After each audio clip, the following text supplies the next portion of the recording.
Through the hot red tides of sin.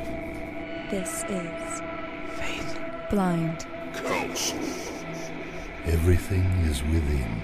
You create the light. We are one. That's it. So, this is it. Yeah. We're on episode 6 now. Yeah. Of the Faith Blind Council podcast. We'll bring up maybe like two-thirds of the way in where we're finally hitting episode 6.66. Hell yeah, dude. Because it's Halloween. Fuck yeah, it is spooky. It is October. We're going to talk about some stuff. We're going to do our first episode on paradigms is today. Yay. And then we're also going to get into a little bit of stuff about witchcraft in general. Yep, that's kind of a catch-all term. But before we do any of that, Dylan, say some stuff. We should probably introduce ourselves, too. I'm Frauder Dreadnought. Frauder Yaramarud. I'm Frauder. I still haven't made a name yet. We'll get to that. We're working on it. We'll do a little side piece. It'll be fine. Yeah. It'll be okay. But we are here, and we're going to start off by yelling at Dylan for stuff. So, oh yeah. Dylan, last episode, we had given you some challenges, and those challenges were to write a ritual. Uh-huh. And then the second one was to work only within Australian dream time. How did that work for you? Not very well. Pretty horrible, actually. It was so fucking confusing. That's really it. It was just such a different thing. It was just like, the first night getting into it, I was just like, am I reading the same fucking paragraph over and over again, or am I just this fucking illiterate? Yes, is the answer to that. Yeah. See, and that's where it's at. You accepted the challenge. Yep. You get to pick your own, and you're not going to like what I pick for you, and you didn't like what I picked for you. And I wasn't very enjoyed. No. In other words. I tried, but... In other words, talk shit, get hit. And that's where you're at right now. Oh, yeah. Yeah. About to get hit. Did you do much with it at all? Did you do Not really. anything? No. Nothing. I read about it. That's really the extent of it. So you did literally the opposite of what our show is all about. Yeah, pretty much. Actually, but no you practice became a into fucking it. armchair magician, except you at least understood you had no idea what the fuck you were into. Yeah. I also question whether or not you own an armchair. I do not. So calling out the important bits. Yeah. Yeah, how can one be an armchair magician if one does not own an armchair? That's true. You're not even doing the thing that you're doing. You fucking... I'm a step below the piece of shit. You fucking beanbag magician. No. Come on, not that bad. That would actually be way doper, because beanbags are comfortable. They are Armchairs are still. not. Right, yeah. Armchairs are not But you don't get the comfortable. sophistication with the armchair. Yeah, Who you wants look like a sophistication? pretentious dick. Nobody wants that. I want Cheeto-stained sweatpants. Yeah. That's all I ever want in my life. I'm wearing Cheeto-stained sweatpants. I have my I'm Dead Inside t-shirt, and there's a beanbag right there. Yeah. I feel like I'm on the right path. Yeah, you're killing it, dude. Woo! Killing it. So, what did you, at least from reading about it, what did you, ascertain from that? Because I believe we had told you to do something involving the bunyip. Yeah.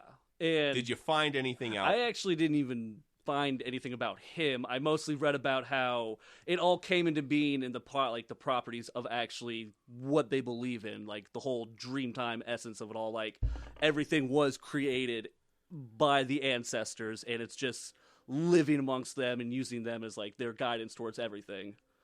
But I just never. I never got to the bunyip. It's A creature. yes, sort of. It kind of falls along the lines of like the snake dragon thing that shows up in a lot of other mythologies. Yeah. Okay. So just kind of like that. Like it shows up as Quetzalcoatl in the Aztec. Ouroboros. Yeah, Ouroboros is another one. The Midgard serpent, I forget its actual name in Asatru and Norse mythology, but it's kind of the same thing. It's a big, all-encompassing snake or dragon feather snake, whatever the fuck you want to view it as. Yeah, It basically marks the beginning and end. yeah. And it lives in rivers. Yeah. Cool. So there's that. That being said, I would encourage you to continue and actually work in it. You've read about it. You have Yeah. some kind of base understanding. Regardless But of your that is- confusion. yeah. That's our point here. Like, if you're confused about something, you can ask questions, sure. Yeah. You know how to get a hold of us. Shoot us a question. Just like anyone listening can just shoot us a question. Or just fucking do it and see if it works. Figure it out. Yeah, you'll Spend more time with it, honestly. You'll understand more about it by doing it, Mm-hmm. because you'll start to get a sense for what works and what doesn't. And you'll start personally just syncretizing with it. Yeah. You'll start noticing more things based around your studies and your practice with it. And that is kind of like, that's the purpose of a challenge like that. Yeah. And it's something that I encourage people to do on their own. Just pick a paradigm at random. Be a fucking nerd. Go to a game shop. Buy a 20-sided die. Decide each one has a different fucking paradigm on it. Roll it each week. That's the paradigm you're working in. Yeah. And that's where you get into like the difference between religion and Dungeons and Dragons is that Dungeons and Dragons people know that it stops at the book. No, well... Well, then you get into LARPers, and that's a whole other Yeah, goddamn thing. that's a thing. I don't like it. No. It's fine. Anyways, I would not, though.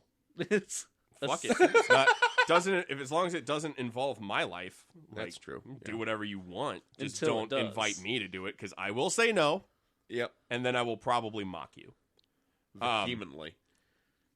Anyhow, I would encourage you to continue working with it, Yeah. researching, find something to do that will Find something to do with your life, Dylan. Find something magical. Yeah.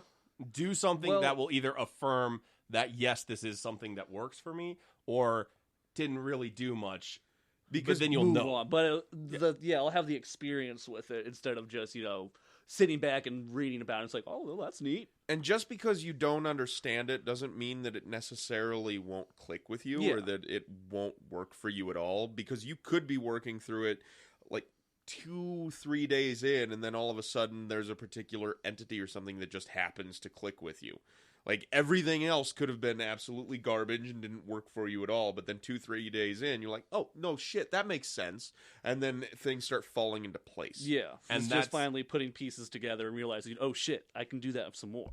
And And make that's- that puzzle. That's also a key element in paradigm shifting, Mhm. which is something we'll be getting into a little later on, where you either research or do practice out of a certain paradigm, find the things that work for you, and incorporate them into your own practice. Yeah, then move on to the next. And then Shift over to something else. you basically you take the things that work, you incorporate them into your own, ritual craft. And then you move on and find other things that work from other paradigms. Right, and I gave this to you in particular very much for the reason that it is incredibly disconnected from every Western, Occidental idea of magic and spirituality. It's very much not something that European or American people deal with. Yeah, actually, just like the first 20 minutes of just reading into it, I was just like, this is entirely something that even outside of me being a magician and in practice or in my life, I never really had experience with that kind of thought. So this was just entirely new to me as a person. Well, it's Other with paradigms, I am familiar with Greek and Roman culture, so... Well, and the thing with, most, Western causal paradigms have a general consensus on what reality is. There are differences in, the physical plane, the mental plane, the astral plane, whatever. I mean, sort of. The entire idea of consciousness didn't really come up until Descartes. Fair enough. But you have an idea of, there was a creator and the creator made the thing and then all the blah, blah, blah, blah, blah. Yeah. Dreamtime does not even fucking remotely close. It doesn't acknowledge that. It has nothing to do with that. So it's a very jarring change. It's very it's like jumping full on into a cold pool. Mm-hmm. Yep, and that's one of the reasons I wanted you to do that, especially with what we're doing on this show. I wanted you to flex your skull muscle. Yeah. and did not. Well, And failed that challenge horribly. and It's okay. Failure's part of Yeah. what we do. So I'm not beating myself over it, but definitely going to keep working with it. we'll start working with it. Yeah, start working with it. It'll be fine. But yeah, failure is very much something that we deal with. You have to learn about it, learn through it, accept it, Oh, and then figure out what went wrong, which in your case was not doing anything, and then move on from there. And it also takes a very objective approach. You need to be able to look at yourself objectively and say, this failed because of me, and understand that that's not necessarily a good or bad thing, but being able to look at, I did this wrong, or I didn't do this step, I didn't do my research or whatever, and therefore this didn't work, versus this didn't work because I just don't have a connection to it. Yeah, or like I'm not. One thing that happens in certain ones are I'm not initiated into it, or I'm not deserving of it. Fuck that noise. No, I Do never it thought anyway. anything like that. Well, no, I'm not saying you Yeah. did, but that's another reason. Like people could have hangups. Mm-hmm. Don't worry about that shit. Just do it anyway. Yeah, just like take a with step me back and working. realize. Yeah, like with me working in the voodoo paradigm, like it's supposed to be that you have to be initiated as a Hugin or a Mambo in order to start practicing voodoo. No, I didn't. I read books and I started doing it and I worked with it. You know, simple as that. Yeah, I didn't need to be initiated. I didn't. Sometimes I failed. Yeah, and I worked around it and I found other things. And that's like, failure is an important step in the process.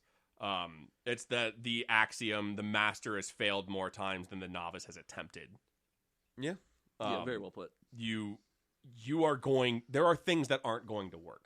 And it's important that you experience things not working so that you know what it feels like when something does work. Yeah, and vice especially- versa. You need to realize that things work so that you know what it feels like when something doesn't work. It's kind of like getting into a schoolyard fight, right? Yeah. You lose, you get your ass handed to you, you realize it's not the end of the world, and you move on. But then you realize maybe next time if I get into a fight, I should actually put my hands up in front of my face to protect my fucking grill. Yeah. Instead of just receiving punches. Yeah, instead of holding my hands down into the side, Yeah. and puffing my chest out. It turns out that's a horrible defense mechanism. yeah. And my face has been all rearranged thanks to it. Yeah, it'll sound more like, that's a horrible defense mechanism, because your face is all So puffed up fucking and your jaw's shattered and shit. Yeah. But you learn from those mistakes. Yeah, and that's Yeah. the important part. Understanding that A, there's a difference between making a mistake and failure. Yeah. And B, neither one of those things is the end of any journey. Nah, fucking move on. Don't hang up yourself on it. Yeah, it's fine. You're going to fail. Everybody's going to fail at some point. Yup. It happens. I continue to fail. I regularly fail, and I Oh, yeah, I embrace fail it. at everything that I do. I have spent this entire week failing because I have only worn sweatpants once. Oh, Most of the time, I've just not been wearing any pants. Yeah, you've had the week off from work. I did. so- Yeah, and I had dedicated it to sweatpants week. I've only worn sweatpants once. You're this entire really week. letting me down. Like Well, that's like the pinnacle of freedom, and then you take that and you just fucking squander it. Most of the time, in fairness, I haven't been wearing any pants. Well, I mean, So it's a different kind of freedom. But it's also because like the heat is all fucked up in my apartment. So it's like 44 degrees outside, but it's like 82 in my apartment. I mean, you've got that meth lab right below you. yeah, dude. So, you know. If anything, that'll keep First of you all, warm. I've just been feeling really productive. Secondly, no need for pants, really. I can get behind that. It's okay. Everything's fine. So, moving on to the other challenge, writing a ritual. Yeah. Did you do that? That one actually was a lot more productive, and I actually fucking got something out of it, too. So I'm Fuck really yeah. happy with that. So I just really wanted more extra income. Like, that was just the base of it, is I want this, I'm going to do something to make this happen. So I made this ritual that was like, okay, you're going to go out and you're actually going to step out of your comfort zone and you're going to socialize with people you don't normally talk about and, kind of meet strangers. And through that, I met someone and he gave me the heads up on these free classes for dealing blackjack around town. $75 an hour. Nice. And Fuck, sweet, so man. I'm going to start doing that. And it was 100% because of that ritual. So 100%. So if you're comfortable, Yeah. walk me through the ritual. Walk me through how the ritual worked, like mechanically. I don't know. It's weird. It's very personal. Okay, that's fine. Yeah, so I just don't want to I don't want to talk about it on the show, I guess. I'm not still comfortable with myself, my very intricate personal lives no, that. and that's fine. That's Yeah, fine. so- That's cool. That's totally fine. But I'm super fucking happy that worked for you. Yeah, and it was just it was 100% because I made that ritual and actually worked with it. All right. So Well, fuck rock yeah. and roll. Yeah, and it was just fucking hell yeah, man. Making some money. It's dope as shit. Fuck yeah, dude. So I think that pretty much covers yelling at Dylan for stuff. For now. For now. The next thing that I want to get into is we had received a question online that had asked us, how do we come up with magical names? Magical names. Yep. Okay. Cool. Right on. Okay. So I came up with mine during a ritual. Basically it was just an inspiration meditation. And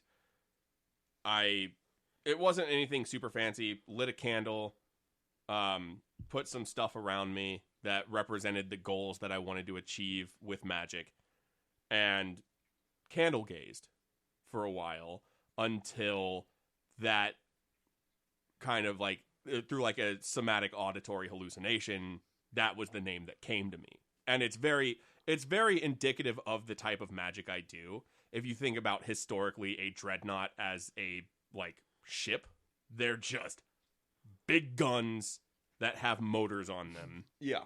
They do one thing and they do it very directly. And they can only move in one direction. Ever. Pretty much. Yeah. Well, they can move backwards because they shoot the gun to counteract the motor. Yeah. But it's very indicative of how my magical practice works. It's very direct. It's not super sophisticated, but it's effective Yeah. for its intended purpose. Right.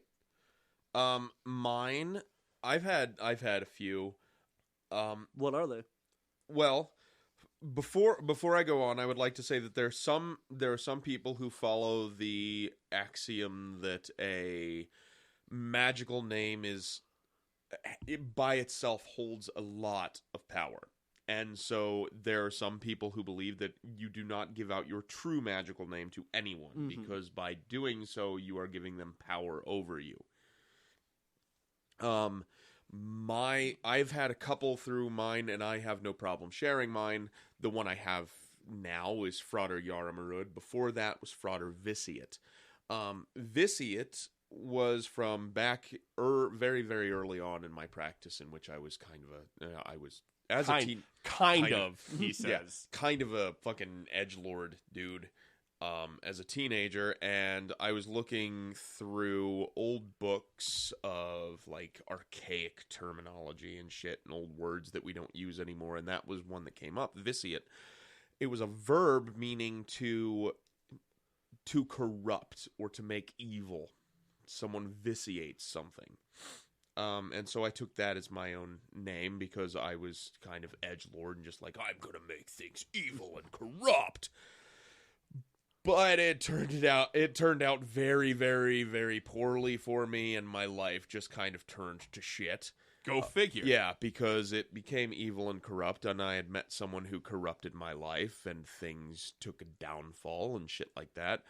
But it was about midway through that issue that I had taken on the name Yaramarud. And this was for me reading anthropological books based on a group of indigenous people in, I believe, Papua New Guinea.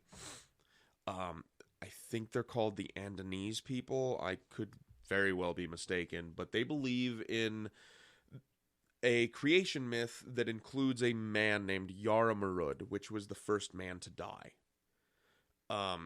So basically what had happened in the story is he was cooking with his mom, and he had cut his hand and bled out.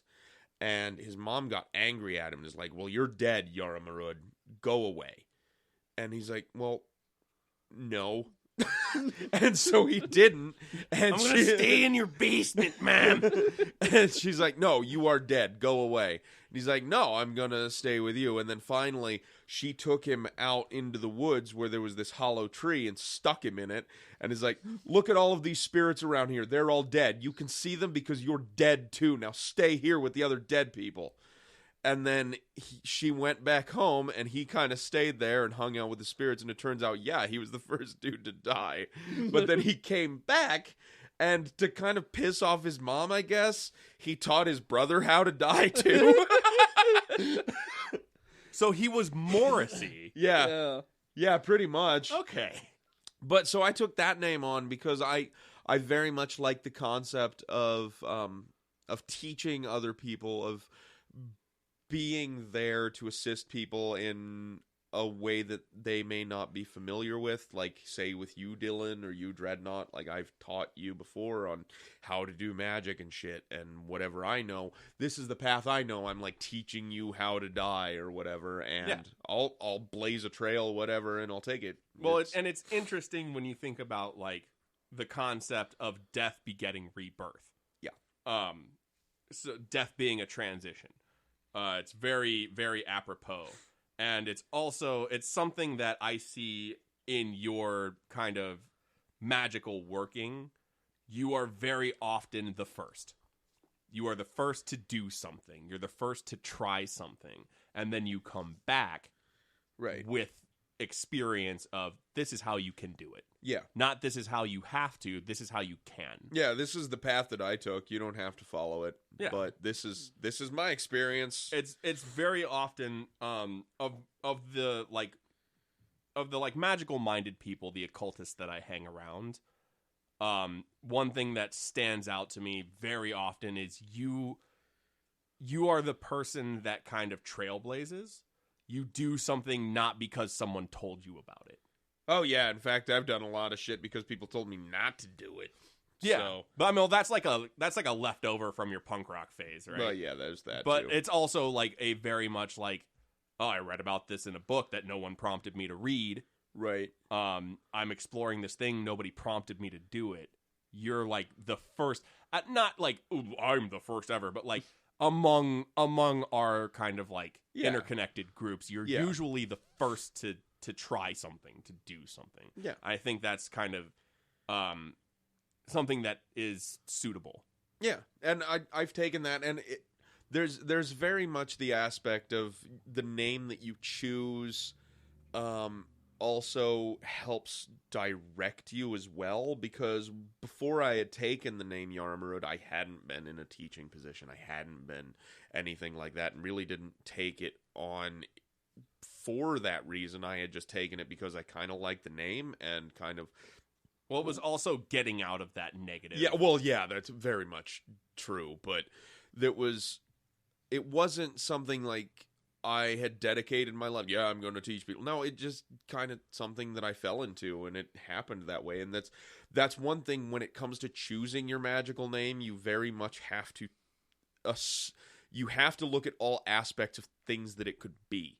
So, for example, like, I have one friend who had wanted to take on the name Frater Atlas, which, based on the Greek mythology, the one who holds the weight of the world, because he's like, no, I want to help people and hold their problems. I'm like, yes, but that can wreck your life. Yes, absolutely. That, like, you end up holding everyone else's problems and no one helps you. That's the part of the Atlas myth that a lot of people don't like. Atlas was on his own. Yeah, it was a punishment. Yeah. It was a punishment. He had to hold the weight of the world. Yeah. It's just like Sisyphus. Like the whole concept of pushing a rock up a hill, and then at the end of the day, when you reach the top of the hill, it rolls back down and you have to do it again. Atlas has to hold the weight of the world regardless of whether or not he feels like it. He has to. Yeah. And that's not something anyone should have to do. Like that, but you have to understand that's something that you will take on with your name. And I would say that's a noble aspiration. Oh, it's noble as fuck, but you have to understand what you're getting into. Yeah, it's noble as hell, but yeah, no one's helping you, buddy. There's also, to go back kind of in a broader strokes sense, I think it's interesting kind of the differences in how we came about having our names. Yeah. Yours were actively chosen. Yeah.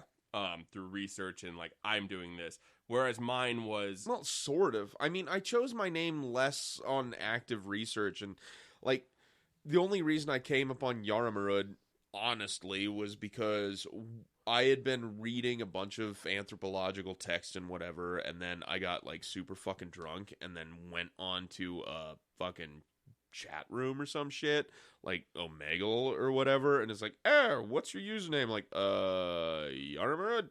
And so like I punched it in and I typed it out and everything, and it turns out that like I really liked that name, and so I kind of stuck with it. But because of me being drunk and whatever, like I ended up spelling it completely differently than what the traditional spelling of it is. So I just kind of stuck with that. Yeah, well, so there was that versus like when I did mine, it was a specific ritual specifically to come up with that. It wasn't like the byproduct. Oh yeah, of another ritual or whatever. It was specifically, I'm doing this ritual. My statement of intent is to come up with a magical name. It wasn't you being drunk and trying to figure out a username. Oh, it was me being fucked up. Like I was not completely lucid. Right. Yeah. But it was also like that was the work. It was like you intentionally looked for it. You sought it out. Yeah. As opposed to me, where it's just like, nah, that's okay. We're gonna go with that. That's me now. That's what I'm doing. That's what I am now. That's Yara. Yara married. Which like I've also like there have been other weird synchronicities and shit. Like I have one friend who he teaches college courses, and one of the stories that he reads to or has his students read has a wizard in it. Wizard. And the wizard's name is Yara. And so he had actually sent me a message recently. He's like, I absolutely love that your name is Yara because it just reminds me of this one wizard. And then he told me the story. I'm like, holy shit, that's awesome. Holy, I'm a wizard. I'm a wizard. You're a wizard. I'm just going to say it like that from now on. All right, I'll take it. It's going to be dope. So as far as choosing magical names, how do we do it? You do it on your own. Like if you want to, like Dreadnought had done, actively seek out a name, or just do it kind of by accident like myself, just assume the name. But when you're choosing your name, you need to understand it from all fronts. And just like with mine, Yaramarud, I'm the first person to die and do all of that. There is a very lonely aspect to that as well. I'm doing things first, and as far as like this group of people that I'm with, and there are some times when I seek help and I don't get it because I'm the first person to do it. And I assume that role and I understand what I'm doing, because as much as the name that you choose shapes you, you also shape that name. I would also point out a couple of things. Number one, it is absolutely okay to change your name at any point for any reason. Yeah. Number two, like you don't have to stick with it at all. Number two, it's okay to have more than one. True. Like, I have more than one. Right. It's like I had mentioned under the not knowing your real one. Like, I could go around and say, yeah, Frater Yarmara, that's what you can call me. But in secret, I have a real one. And nobody knows my real name. Yeah, like, I have more than one that I go by. Rumpelstiltskin. The other one... I look nothing like Rumpelstiltskin. I have way more foot hair. Sasquatch. No, you know the other one I go by. Yeah. Frauder Dad. Frauder Dad. And that's not... That's a scary one. Yeah, you're going to end up as a dad. Ooh. Yep. It's fine. But it's okay to have, like, and that's obviously a joke, but, like, it's okay to have more than one magical name. It's okay to change yours. No, from like the first fucking episode, you were gonna go by Frauder Cuddle Slut. Yeah! Oh yeah. Yeah! Yeah, that's a good one. Yeah, it's... Where... I don't know where the Cuddle Slut is, but we got this one who's just fucking making biscuits over here. Yeah, it's totally fine. Yeah, but it's totally cool. You could have a million. It's just like when we were talking about on the last. Right. And as far as honorifics, though, like I am using it, Dreadnought's using it as the term frauder. Frauder me is Latin for brother. There's also sorer, which is Latin for sister. You can use that as well. Or there's the gender neutral term, which is satyr. You can also use none of them. Yeah, you can use none of them. You can just go by, I could just go by Yarmarud. It doesn't matter. More often than... Well, first of all, I think you're the only person that really uses my, like, magical name at all. But more often than not, it's just Dreadnought. Yeah. It would be akin to calling me Mr. Dreadnought. Which is kind of fucking metal, dude. Yeah, I was about to say, that's dope. I like That's that. pretty fucking dope, dude. Yeah. Hell yeah, dude. Mr. Dreadnought. Please, Mr. Dreadnought is my father. Mr. Dreadnought is my Mr. Dad. Mr. Dad. Mr. Dad. So yeah, that's how, or it's sort of how, I hope that kind of explained it, because that was a giant fucking cluster. So the quick recap is there are a bunch of different ways you can come up with your magical name. Understand that every name has pros and cons.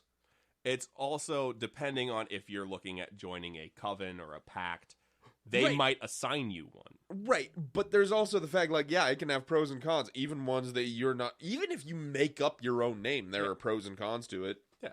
You understand that it is on some level a tool for categorization. So by assigning that name to yourself, you are at least kind of giving yourself some form of conscious direction. Yep. So that's why it can be as silly as you want, but it's the same thing I say all the time. Be flippant at your own risk. Yeah, magic is flippant until it isn't. Absolutely. The next thing I want to get into, on the last Esotopical, we had hashtag eat a whole Jesus. Oh, yeah. We need to bring up the math for We're that. fucking chugging Christ.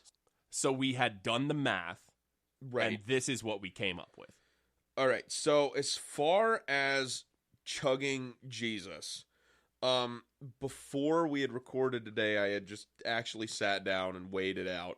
So the average height, or the height of an average male during, or about 2,000 years ago, so the time of Christ, was approximately 5'6", which we're going to average out at about 167, 168 centimeters. So from there, the ideal weight, and you need to choose the ideal weight because Christ is our ideal, guys. Yeah. This is what we're shooting for. Yep. Is It's is- weird to think about an average ideal. Yeah. Right, yeah. But you're shooting for the ideal, and the ideal weight for a 5'6" dude, or 167 whatever centimeter, is 142 pounds or 64.4 kilograms. And from here on out, we're going to stick with metric because imperial or avoirdupois Freedom units. they're freedom Yeah. units, but it's avoirdupois. Yeah. That's the term. It's French. So we're not going to use those because it's fucking terrible for calculations. Yeah. So we'll stick with metric from here on out. Right. So from the ideal weight of 64.4 kilograms, the human body has about 7% of one's body weight amounts to blood, which puts us at 4.5 liters of blood. After you've taken that out, and you have, so say you've completely fucking drained someone's body of blood. Like Dexter. Yeah, you just drain them. Then you're left with a body that still has 60% water. and that 60% of water amounts to 38.64 liters. So you have 38.64 liters of water, and then 25.76 kilos of quote-unquote flour. Ground Jesus. Yes, ground, like powdered Christ. Our boy JC. We need to make and market powdered Christ. Right? Oh my god. Dude, we could sell that to the Catholic Church for so much. Like, why make Eucharist? It's a relic, bitch. You can make your own with Yeah. powdered Christ. Yeah, powdered Christ. Here you go. It's made from the salt of the earth. So, and then leftover, you have approximately 2 kilos left in your body of quote-unquote yeast, which is the microbiotic biome. Yeah. So, like, gut flora and shit like that. So, Dreadnought and I are both professional bakers. And so we can use these things, and I gave him the calculations afterwards, but we had figured out that in a recipe that requires about 25.76 kilos of flour, you would use about 16 liters of water in order to make the dough. This is also doing a recipe by poundage as opposed to by volume. Yes, which For baking an entire Christ, you're going to want to go by poundage. Going by volume is just, there's too much minutia to going by volume when you're talking about this much product. An entire Christ, you're going by weight. Yep. And actually, most of the time, you tend to use weight if you want it done better, because weight, like, whatever. Anyway. It doesn't have to be nearly as exact. Right. So when you're working in any kind of, like, this is going to sound really stupid, but when you're working in volume, you want, in large quantity, I'll say it that way. Yeah. Large quantity, you want to do poundage because you don't have to spend a lot of time fucking with the, like, exact volumes. Right. So from there, we're using 16.1 liters of water, which means leftover, so not being used in the recipe at all, is 22.54 liters of water, which you can just drink on your own, I guess, if you want to just sip on some Jesus. Well, I don't think you're going to be sipping 22.5 liters. No, that's true. You got a couple gallons. Chug the Jesus. You got a couple gallons of Christ to chug. More than a couple. Yeah. That's going to be, what, like, about 7 gallons? Something like give that. or take? Yeah. Fucking pounding out 7 gallons with the boys. Shit. Cracking open a cold one. So overall, we are left with 42 kilograms of quote-unquote dough. And after making the dough and baking it, you lose about 20 pounds. 20%. The 20%.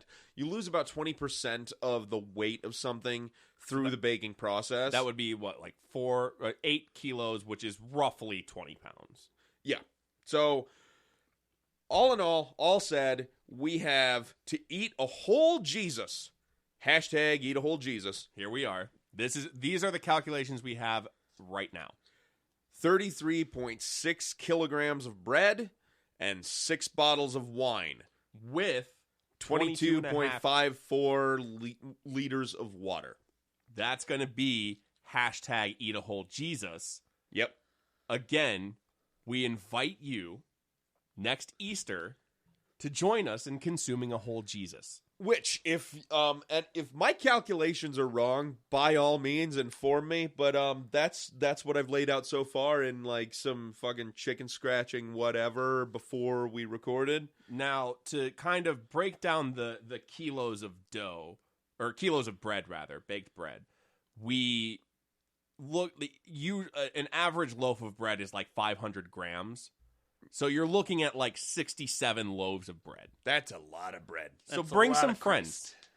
Bring some friends. Bring your friends. Ain't nobody chugging a whole Jesus by themselves. Unless you're Andre the Giant. Unless you are Andre the Giant or someone who totally lacks self-respect and has a stomach like a fucking iron furnace. Well, I feel like an iron furnace wouldn't work well. You'd need something more expandable. You burn the bread as it goes in. That's fair. Burn the bread. So there you have it. Those are our calculations. Or if you just want to sit there and eat like fucking 50 pounds of flour in one go. Like, That's a terrible idea. You should not do that. You shouldn't do that. I'm not going to judge you if you do, though. I will judge you. That's a lie. As your friend, As your should friend, not you do that. shouldn't do that. But it is your will. Yeah. As a Thelemite, do whatever the fuck you want. do what you want to do, but don't do that, please. Please, yeah, that's seriously. But seriously, if you can put down just 50 pounds of flour on itself, like, props to you. Like, if you try. Have you done, like, the fucking cinnamon challenge bullshit, except with fucking bags of flour? Just heaving that into your gullet? You and I both routinely work. You and I both routinely work with 50-pound bags of flour. You've seen... Yeah. Are you going to sit there That with is- a goddamn spoon and just chow down? Like, if you can put one of those away, God, I'll start worshiping you. Right? That's what I'm going to do. I will worship you. You will be the new head of state Shinto. Yep. Fuck. So there you have it. Hashtag Eat a Whole Jesus. We will put that recipe up on the blog. Yep. Along with any updates that we come up with. Because we have other people that are smarter than us. Oh, yeah. That like, have by said- leaps and bounds. Yeah. That have agreed to, for whatever reason, placate us in coming up with Assist this. us with our terrible ideas. That's So there it is. Hashtag Eat a Whole Jesus. Spread it far and wide. We're yes, gonna do just this. like butter over the Christ's sweet So- buttocks. Sweet tight ass. So the next math that I want to do for this is figuring How out- many listeners we've just lost? gained. Are you fucking kidding me? This is No. nothing but a proof. But like by serving size, how many people would you need to, like, on a 2,000 calorie diet? How many people would you need to spread this amongst? Oh, okay. So that'll be our next thing that we do. And again, like I said, this is all gonna. The nutritional facts of one Jesus. Yeah. What is the nutritional value of eating a whole Jesus? It's gonna be fine. But right now, we're gonna do a quick. Yeah, and break. if anyone else wants to jump in and like not do this math for us, that'd be dope because I suck at math.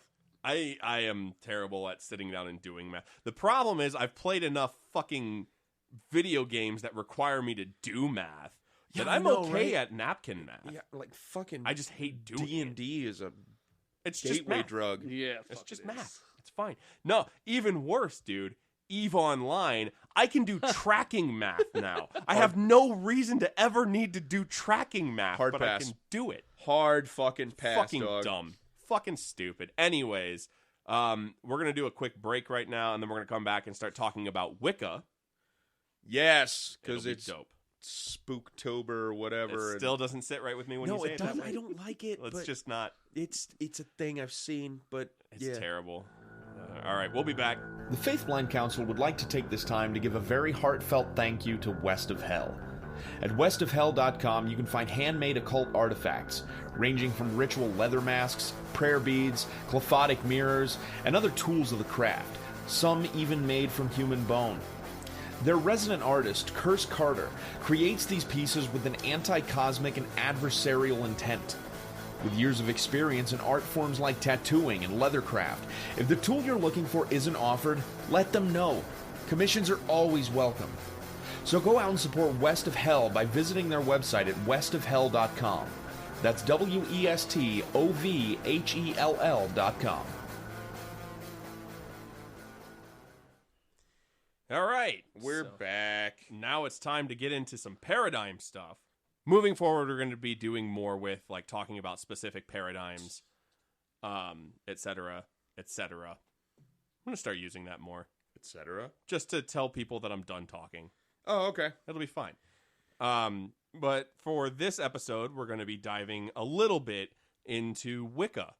Yeah, and we chose Wicca because it's October, and this is our first episode going into October, and it's spooky, and Halloween's coming up, and a lot of people just kind of assume witchcraft with Wicca, and Which are two separate things. yes.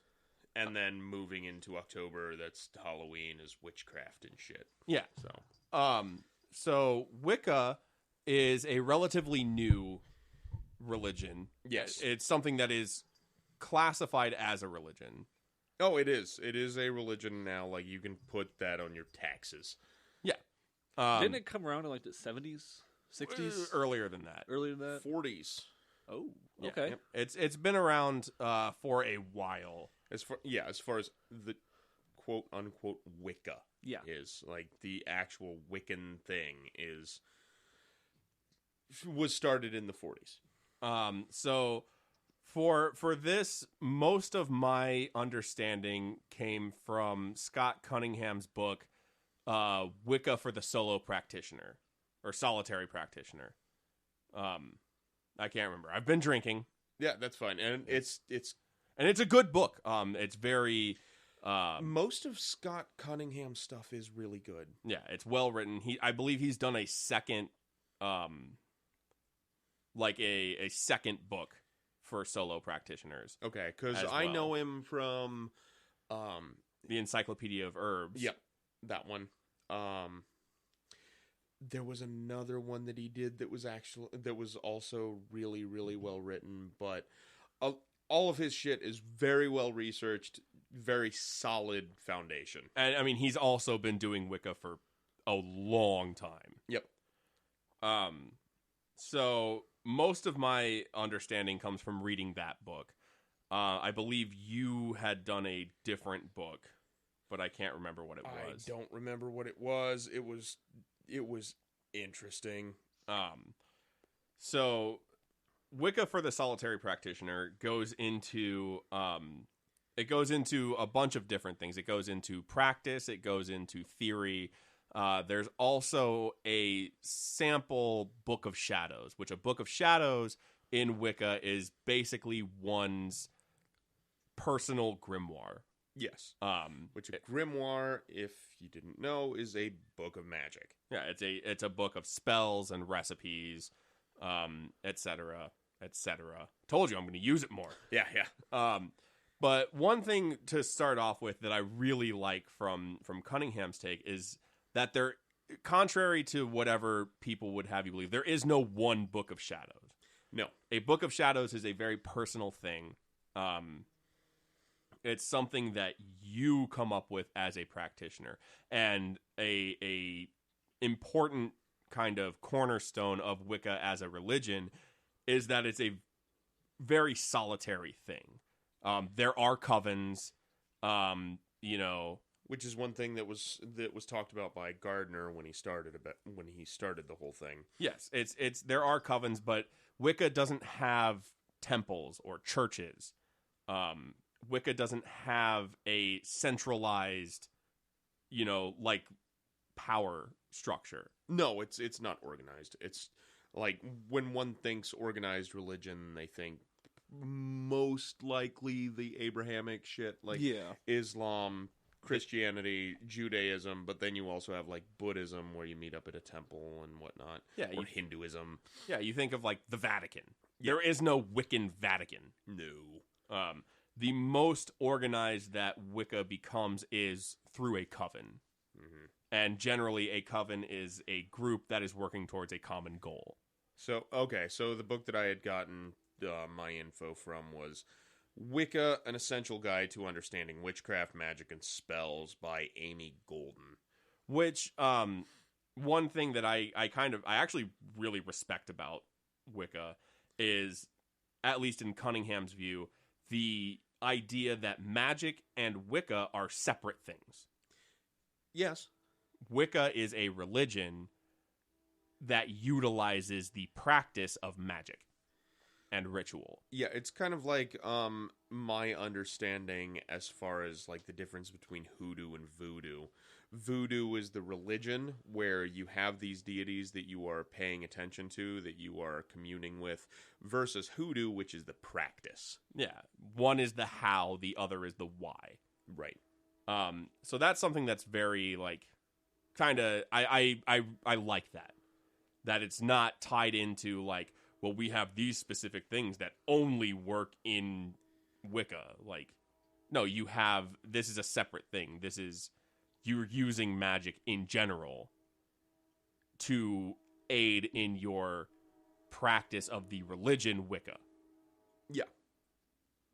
And moving into kind of more of that vein, I guess. The religion of Wicca is very, very concerned with nature, and kind of there's not really this idea that the god and the goddess are these far away, like, detached beings. Right. They are present, they are here, they are around, they are invested. Which the god and goddess in Wicca are basically, they're dual aspects of creation. They're equal, one isn't subservient to the other. They basically represent the masculine and feminine in an esoteric sense. They're polar opposites. Yeah. Polarity. Yeah. They, they do separate things, they work together, but they are equal. Yes. So one of the foundations of Wicca is what is called the Wiccan Rede. Yes. And the Wiccan Rede is basically it's their tenets. It's very similar to, like, the Lamech Law. It's similar to that, but it's also in the function that it serves. Yeah, but it's also similar to, like, the 10 Commandments and shit like that. Or the 9 satanic statements. It is things that, in order for you to be a Wiccan, you follow. And so the Wiccan Rede was first written in about the 1970s, so that could have been where you were coming with your shit. Or at least, like, brought into prominence. Right. The Rede of the Wicca, being known as the Council of the Wise Ones. Bide the Wiccan laws ye must, in perfect love and perfect trust. Live and let live, fairly take and fairly give. Cast the circle thrice about, to keep all evil spirits out. To bind the spell every time, let the spell be spake in rhyme. Soft of eye and light of touch, speak little, listen much. Deasil go by the waxing moon, sing and dance the Wiccan rune. Widdershins go when the moon doth wane, and the werewolf howls by the dread wolf's bane. When the lady's moon is new, kiss thy hand to her times two.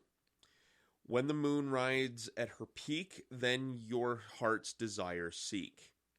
Heed the north wind's mighty gale, lock the door and drop the sail. When the wind comes from the south, love will kiss thee on the mouth. When the winds blow from the east, expect the new and set the feast. When the west wind blows o'er thee, departed spirits restless be. 9 woods in the cauldron go, burn them quick and burn them slow. Elder be ye lady's tree, burn it not or cursed you'll be. When the wheel begins to turn, let the Beltane fires burn. When the wheel has turned to Yule, light the log and let Pan rule. Heed ye flower, bush, and tree, by the lady blessed be. Where the rippling flowers go, cast a stone and truth you'll know.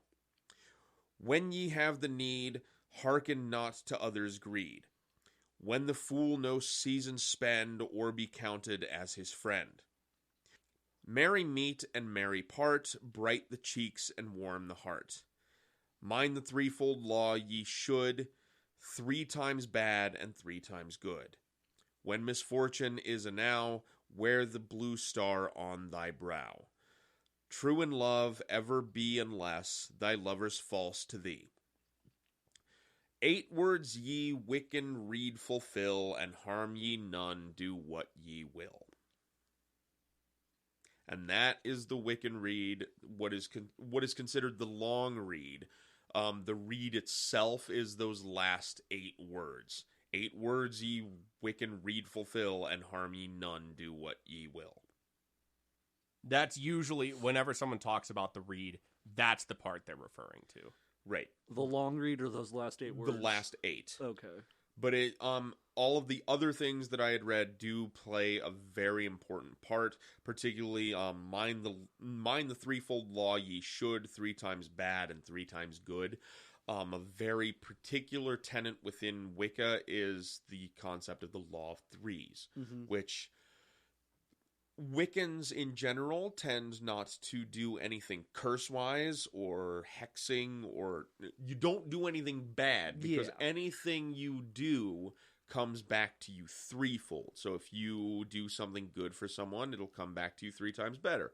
But if you hurt somebody or do something bad for them, it will come back to you 3 times worse. And not just people, like it's in general. Yeah, in all aspects of life. Yeah, if you do a bad thing, it's going to come back to you 3 times. If you do a good thing, it's going to come back to you 3 times. It's karma turned up to 11. Yeah. Basically. Yeah, pretty fucking much. And it's also something that is very, like, guiding. Yes. Right? Which, as you had said earlier, Yara, in general, Wiccans don't do cursing. They don't do nefarious work. No. It's very much a nature-based, doing nice kind. It's sound shitty, but it's kind of a fucking hippie kind fucking of liberal shit. Yeah, It's what it is. It's all about feeling good and helping other people and doing the best for your community. And doing good. And that's guided by the idea that, like, the earth is what we have. It's the only one we have. So do good, and that good will come back. By making the earth a better place, you are making yourself a better person. A lot of Wiccan tradition is held outdoors, and there are specific things to do when you are holding a ritual night indoors. Usually, like, with certain flowers, certain herbs, certain what's the word I'm looking for here? Incense, yes, being burned, shit like that. Yep. There are specific steps, quote unquote, like things that you incorporate with specific things, which kind of gets us into with specific things, specific times. You have within Wicca, there are 8 holidays. And the 8 holidays are based around the movement of the sun movement of the sun through the stars and the earth around the sun. So you have you start off with Yule. Yule is an important one. Which I'm sure most people have heard about, like Yuletide, whatever. Mm-hmm. And Yule is the celebration of the winter solstice. So solstices are very important. They're a lot of seasonal changes. Solstices and equinoxes are very important. 2 solstices, 2 equinoxes. The movement of the earth through space and how we as monkeys deal with that. Like the religious importance of Yule is the death and eventual rebirth of the god. Yep. Mm-hmm. So it's during that time you have sacrificial offerings and you're giving things up. The god is personified through the sun. So at Yule or the winter solstice, that's when the sun is seen as its least influential, because the days are short, the days are cold, nighttime is much longer. So that is seen as the death and eventual rebirth along the cycle of the god's life cycle. Yeah, and the goddess would be the moon? Yes. So during Yule, it's a lot of then the goddess is also the earth. Yes, but like as opposed to the sun, the goddess is the moon. So for Yule, it's a lot of making preparations, making space, both physically and in your practice and in your heart for the return of the god. There's a lot of you are getting rid of things that aren't essential. You are preparing for the eventual feast of the birth of the god. Yep. And then on the opposite side, you have the summer solstice. And then the summer solstice is when the sun is at its height. And so during that, you have celebrations, like praising the sun, praising the god. And it marks, like, as it reaches its height, basically this is where, from Yule, and you're praising its coming to be, once summer solstice comes, that's when it's at its height, so you're celebrating, hey, fuck yeah, we have the sun, and we're not dead on a rock in space. Mm-hmm. You're also like the god is at his zenith. Yeah. At this point. So this would be a time for again, with kind of the sun and the god representing will, this would be a time for enacting your will through ritual. Through doing magic that involves growth and involves you, like, again, enacting your will. Yep, and then you have the equinoxes. So you have first the spring equinox, which is midway between the two that we had just mentioned, and it's the second of 3 spring celebrations, and it's a celebration between the difference between light and darkness, and that coming to of things, the kind of liminal space. And I want to say that's also where you're starting to, that's when you would start to recognize the growth in the god's power. You would start asking for, that's when you would be doing rituals and invocations to ask for things. Yep. Because the god's power is growing, that will is growing. So if you have things that you are looking forward to in the coming year, that would be the time, like the optimal time to do those rituals, those rites, those invocations. Right, and with it being the spring equinox, it's spring, so things are coming to be, things are growing. This is a time of new renewal beginnings. Is the thing. Yeah, things are growing, like life is emerging, that kind of shit. It's a time to celebrate the coming year, basically. Yep. And then on the opposite end, you have the last one, the spring equinox, goes by the name within Wicca as Ostara. So you have Yule, and the summer equinox is called Litha, or Litha, and then the spring equinox is Ostara. And then from there we have the autumnal equinox, or the vernal equinox. No, vernal is spring. So you have the autumnal equinox, which is things are starting to die now. You're coming into the winter months. And that is called Mabon. And that, again, is celebration. Like, we're starting to get into the darker times. It's the celebration of light, dark, that kind of thing. And that's also, and again, these are from the perspective of the god, as opposed to the goddess. That's a time to be thankful for the things that you have gained through this year, to be reflective of the strides that you've made, and also to reflect on the things that have held you back. Again, you're preparing for Yule coming around, where you're going to be shedding those unnecessary things, be them physical, actual things, or emotions, bad thought patterns, practices that just don't serve you anymore. You are thinking about those things, reflecting on those things in preparation for the coming winter months. And so from there, we get into the basically lesser holidays, kind of. Oh, so those were like the major... Those are the four big ones. Yeah. Because as Wicca is a earth-centered religion, you have the equinoxes and the solstices that are focused as their high holidays, because those are the big changes on the earth. Yeah. They're marked with, like, feasts. Yep. Sacrifices and rituals. They have to do with harvests.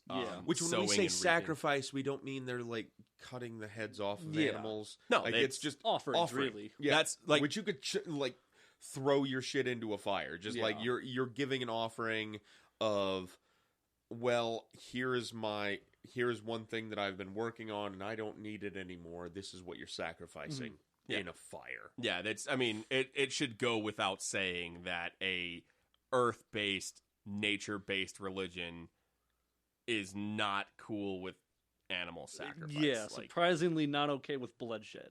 Like that's Right, that's but even you're if doing they- a bad thing. right. It's going to come back 3 times. Right, on but you. even if they do, like, slaughter is very much a part of human existence. Like, we're omnivorous, so if you do offer a sacrifice, you don't just take the animal if you did sacrifice it and just let it rot. You use it and you feed your community. Yeah, and it's also like from times before that they were associated with like sowing season, reaping season, harvest season, things like that. Yep. And those feasts were to honor the god and the goddess for bestowing a bountiful harvest.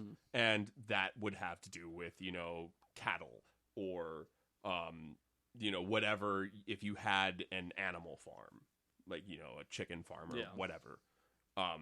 But it's a thing where you're doing these things, and it goes back to what we say all the time, intent. Yep. All about intent. So from there, we have The four the minor, minor holidays. quote unquote, Yeah. minor holidays. The first, you have Imbolc or Candlemas. Imbolc it's a time for, it comes in between Yule and Ostara, Imbolc, so it traditionally falls around like February-ish. Yeah, just like a good like medium in the area. Think Groundhog's Day. Imbolc it's a shepherd's holiday kind of thing, so it has to do with, with animal husbandry and shit like that. But within modern witches, it's a time for making pledges and redirections. Again, you are concentrating on Ostara, the birth of the god, and you're concentrating on the things you want to accomplish in the coming year. Yeah, so along with Yule, this is also a time to get ready for everything for the end of the year. This is a time... things are starting to come up. So you have Yule where everything's dead. That's fine. You're coming, hopefully the sun comes back later. Yeah. And then from there, you're like, oh, cool, the sun's coming back. Well, this would be a good time to make promises and, like, things that I can fulfill throughout the rest of the year. Whereas the major holidays are truly, truly venerations of the god and goddess. Yes. The minor holidays are more focused on the practitioner in the sense of, like, so for this one, like, whereas Yule, you are venerating the death cycle of the god and the birth cycle of the goddess. With Imbolc, you are focusing on yourself as a practitioner and as a living being. So in preparation for the birth cycle of the god, you are focusing on what is it I want to accomplish this year. So you just really spend that holiday on self-infliction, just really looking in and just deciding what you want to do. And also making, not just deciding what you want to do, verbalizing, pledging, promising, making those things really, known. Yeah, that oath is very true then. And it's also a time to, where you can make those things known and make those pledges either just through verbalization or through ritual. Yep. And so from there, you have the one between spring and summer, which is Beltane, or May Eve. It's also known as May Day. Typically falls around May 1st. But that is a celebration with the spring coming and all of that. That's a celebration of renewal. A lot of spring cleaning happens around that time. It's a celebration of things flourishing and things are starting to grow. It's also based on my experience with hanging out with a bunch of Wiccans around Beltane. It's a time for fucking. You are venerating, like, that youthful vibrance. Yeah. Yep, it's very much youthfulness, yes. It's very energetic. It's a party. Yeah. And that's where you get the fucking maypole. Yeah. So there's a giant fucking pole that everyone symbolically it's a cock. Yeah. So you're all dancing around the cock and you're having a great time about fucking and, like, youthful love and all that shit. You're focusing on the waxing power of the god. So again, you're reflecting on those pledges, those promises you made during Imbolc. Yeah. And you're celebrating the again, the waxing power, and it's a time for, ritualistically speaking, you're doing works to see those pledges and those promises come to fruition. You are projecting that creation force, that vibrance into being. The next one is Lammas, which is an important harvest holiday. So you are celebrating the importance of the harvest, which it's typically celebrated by like baking loaves of bread, particularly in the shape of the god or goddess, and consuming that as kind of a recognition that this is the importance of the harvest. Like, we're bringing things in, and that happens between, summer and autumn. Mm-hmm. And so this is when we're bringing things in. This is when we're harvesting, and we're understanding that this is, as a species, the time that we take in these things so that we can survive through the winter. It's very family oriented, and by family, not necessarily like your blood family, more like coven family. Yeah, your friendships. your like coven. that. It's Yeah. very Which, I mean, in past times, it was. The people you spent the entire year fucking growing this fucking shitty wheat with out of the laboring dirt. this. Yeah. It's being thankful for Yeah. that. It's thanking the god and the goddess for that. But it's also a time to reflect on, It's kind of like fucking Wiccan Thanksgiving. kind of. But it's also a time for like reflecting on the health of your family. Mm-hmm. Moving forward, preparing for the eventual death cycle of the god. Yeah, so this holiday is really community based, opposed to other ones where They're- more They're all solitary. community based. They're all community based. This one is just about like sustaining. It's less of a party. It's less of a fuck yeah, the giant cock, and it's more of a this is what's coming up. Be thankful for the things we have. Mhm. Preserve for what's coming. Like I said, it's kind of like Thanksgiving. Pretty much. And and that's not thankful for what I had. We brought everything in. We finally finished this fucking harvest. Hell yeah! Yeah, and you at that time you are thankful for a bountiful harvest. I'm not gonna die this upcoming year. That's a good thing, I guess. And then the last one is the one that we are all familiar with, and the reason we started this, which is Samhain, or Halloween. And that is a celebration in which you commune with your ancestors, those who have passed before. You were in that time before Yule, and before Yule and after the harvest. So it's that time when everything's already been taken in. You have that time to sit and reflect on those who have come before you. Mm-hmm. And it is one thing that's kind of super important to note, I would say, at this juncture, is the Wiccan idea of reincarnation. Everything moves in cycles. That's why there is a death and rebirth cycle of the god. Yeah, it seems very. I don't know if patternistic is the right word, but it just kind of seems like Wiccan is. It's always in a circle motion. Not necessarily a circle, but Well, I mean, this is called the Wheel of the Year. So but maybe a circle. A circle, I guess, in my estimation, would imply that it's static. Yeah. It's a cycle. It's a wheel moving through. Yeah. So through these reincarnation patterns, you are progressing and moving forward. The idea of reincarnation within Wicca, you're not going to come back as like a dung beetle or a elephant. Like, you come back as a human person. And those cycles of reincarnation happen for a purpose.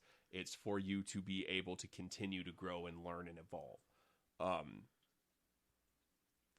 It's also something that, from Cunningham's kind of take on it, it's not like it's a central thing, but not everybody is like, about. It's something that's a personal kind of like take it for what it is to Yeah. you, which is central to everything in Wicca. Right, and so like these are the big 8 celebrations. Yeah. You also have. We had said that there are the major celebrations and the minor ones. Yeah. These are the 8 big ones, depending upon what your particular flavor of Wicca is. You also have other minor celebrations. So, like within the Asatru or Norse religion, you have other minor celebrations like Ancestors Blot, which takes place on November 11th, Yggdrasil Day, which is the celebration of the World Tree, or like summer, winter finding, things like this. So all of these holidays, they have like dedicated days to them.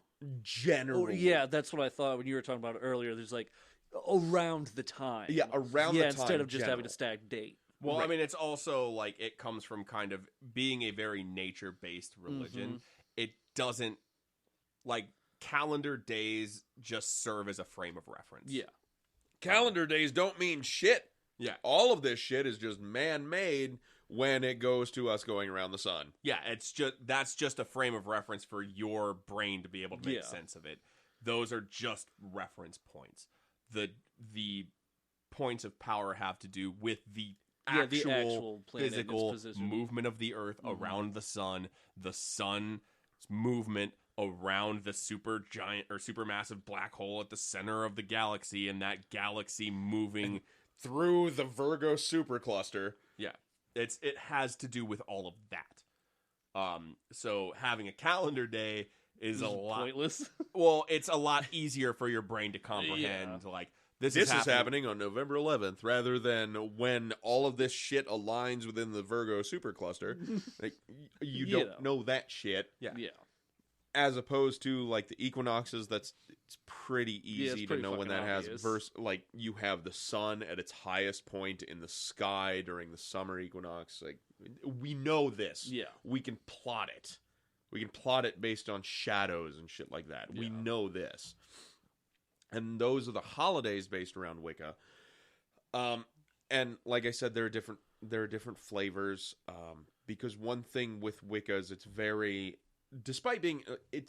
much an earth-based religion, but at the same time, it also tends to have its own traditions based around if you decide to follow more of a Norse thing, there's the Asatru, or if you follow more of traditional Irish druidry, there's that path you can follow. The important thing in Wicca, I would say, that distinguishes it from, say, different sects of Christianity.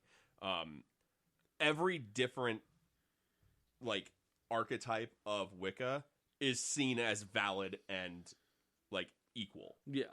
Yeah. They're all seen as having equal merit. There isn't a, like, if you were an Asatru flavor, I guess, for lack of a better word, you would not see, like, Celtic Druidism as less than.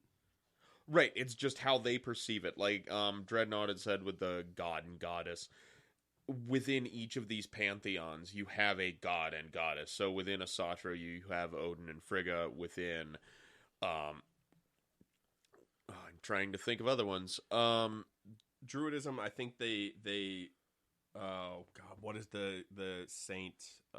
There's Saint Brigid. Yeah. But that was synchronized within Catholicism. Yeah. But generally, you can say that there's a representation of a god and goddess, regardless of pantheon. Yeah. And one of the things within Wicca is that all of these different, pantheons or representations, they are all aspects or representations of the god and goddess. Yeah. So, which is just cosmic polarity. Yeah, which you can use a certain god form to access an aspect of the god or the goddess. You can do that, and it's not falling outside of Wicca. Right, and by following it within the concept of polarity versus actual god, actual goddess, it is focusing on the polarity, you have the ability to follow Wicca as one who is genderqueer. You have, it's just polarity. It's not necessarily, yes, I am worshiping a cis hetero god or goddess. It's just opposites. It's also important to understand that through polarity, the goddess has traditionally masculine values, or not values, but traits, and the god has traditionally feminine traits. They intermingle a lot. Because it's a relatively new religion, it is much more open to non-binary thought. Right, especially because the Wicca as we know it was started by Robert. Was his name Robert? Gerald Gardner. Yeah, Gerald Gardner in the 1940s. And there was a lot of hermetic influence behind that. In fact, we have correspondence with him between him and Aleister Crowley. Yeah, there's a lot of hermetic influence. There's a lot of like OTO influence, like Thelemic influence. And so you get this kind of ambiguity when it comes to things such as like with Baphomet, which is both male and female. There's an androgynous aspect to it that, yes, represents the different poles, both positive, negative, dark, light, and things like that. And it's bringing these things together. It's just through the god and goddess, you have anthropomorphized aspects behind those concepts. And they really are just representations of the duality of creation. Yeah. There was one other thing I wanted to bring up, and I can't remember what it was. I'm sure it was super important. Yeah, totally. Always. So let's go on to like some of the more practical. One of the super, super important things in the practice of Wicca is the magical circle. Yes.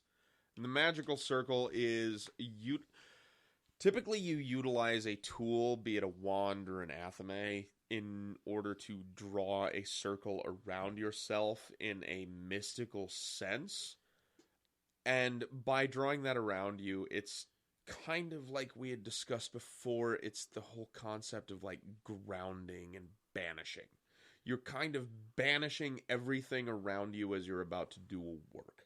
You're also creating a liminal space to do work in.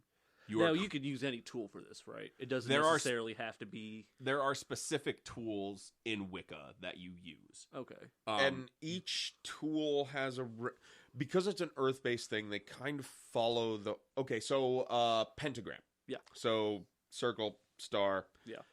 That is representative of the 5 elements. So earth, air, fire, water, and then spirit. Spirit is the last one. Spirit is what makes us. And so each of these tools represents a different thing. So with the primary tools of Wicca would be a cauldron representing water, a athame, which represents fire, a wand representing air, and then a chalice representing water. There are other tools as well. The bowline. No, no, I fucked that up. Cauldron is earth. Yeah, cauldron is What's earth. the tool for spirit? Or are you the You are the spirit, my friend. Oh. Yeah. So, Cute. but there are other tools. There's a distinction in Wicca between an athame and a bowline, for example. Yeah. A bowline is a curved blade that is used for harvesting herbs and things like that for spell work. It's also traditionally made with a white handle. Yep. And it's not always curved, but most traditional bowlines are curved. Yeah. And it has a white handle, athame has a black handle. The difference is a bowline is used for physical work.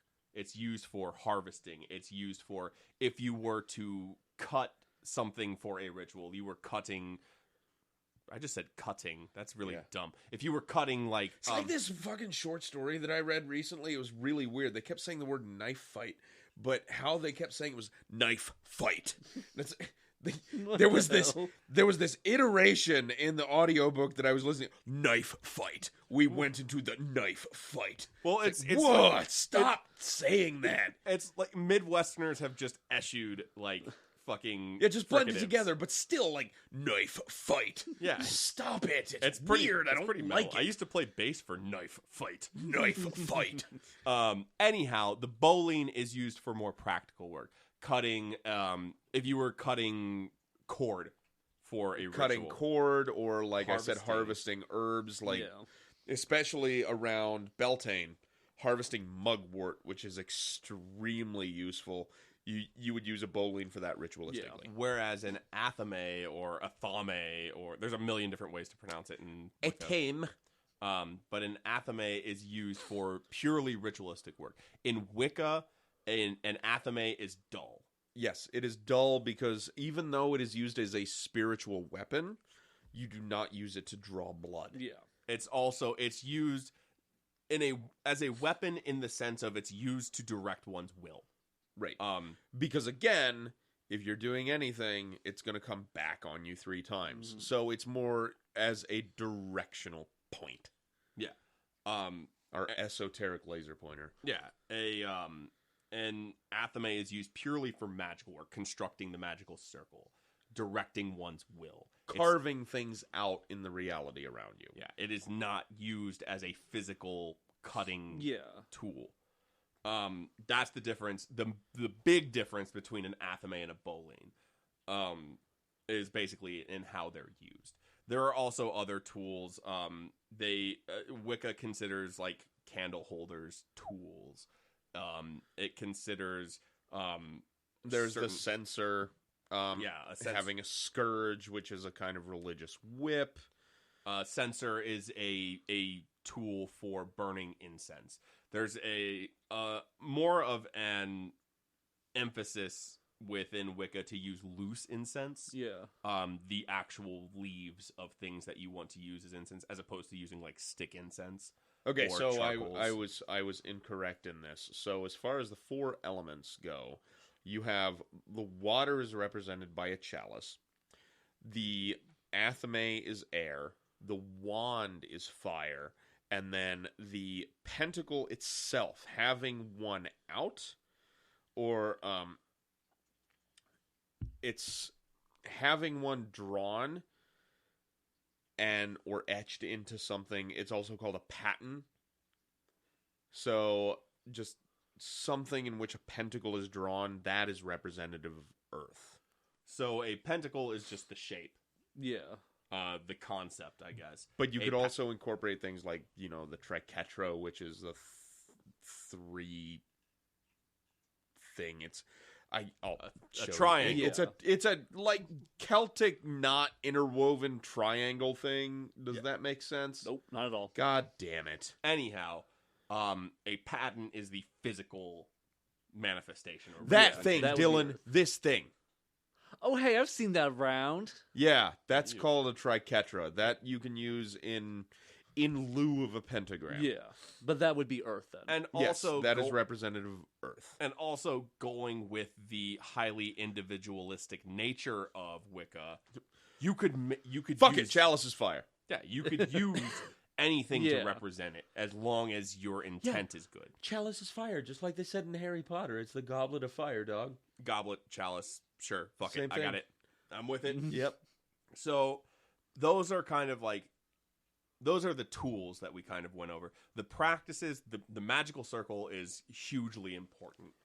An altar You're making a ritual space by doing that. So Yeah. any ritual or any spell that you're doing, you start off with the ritual circle or the casting of a circle because you're making a ritual space. Yeah. That's one thing that kind of lends itself into Wicca. Whereas with other, Hermeticism, other religions, you have like a church, right? Yeah, you have Or a place an where you altar do this. room.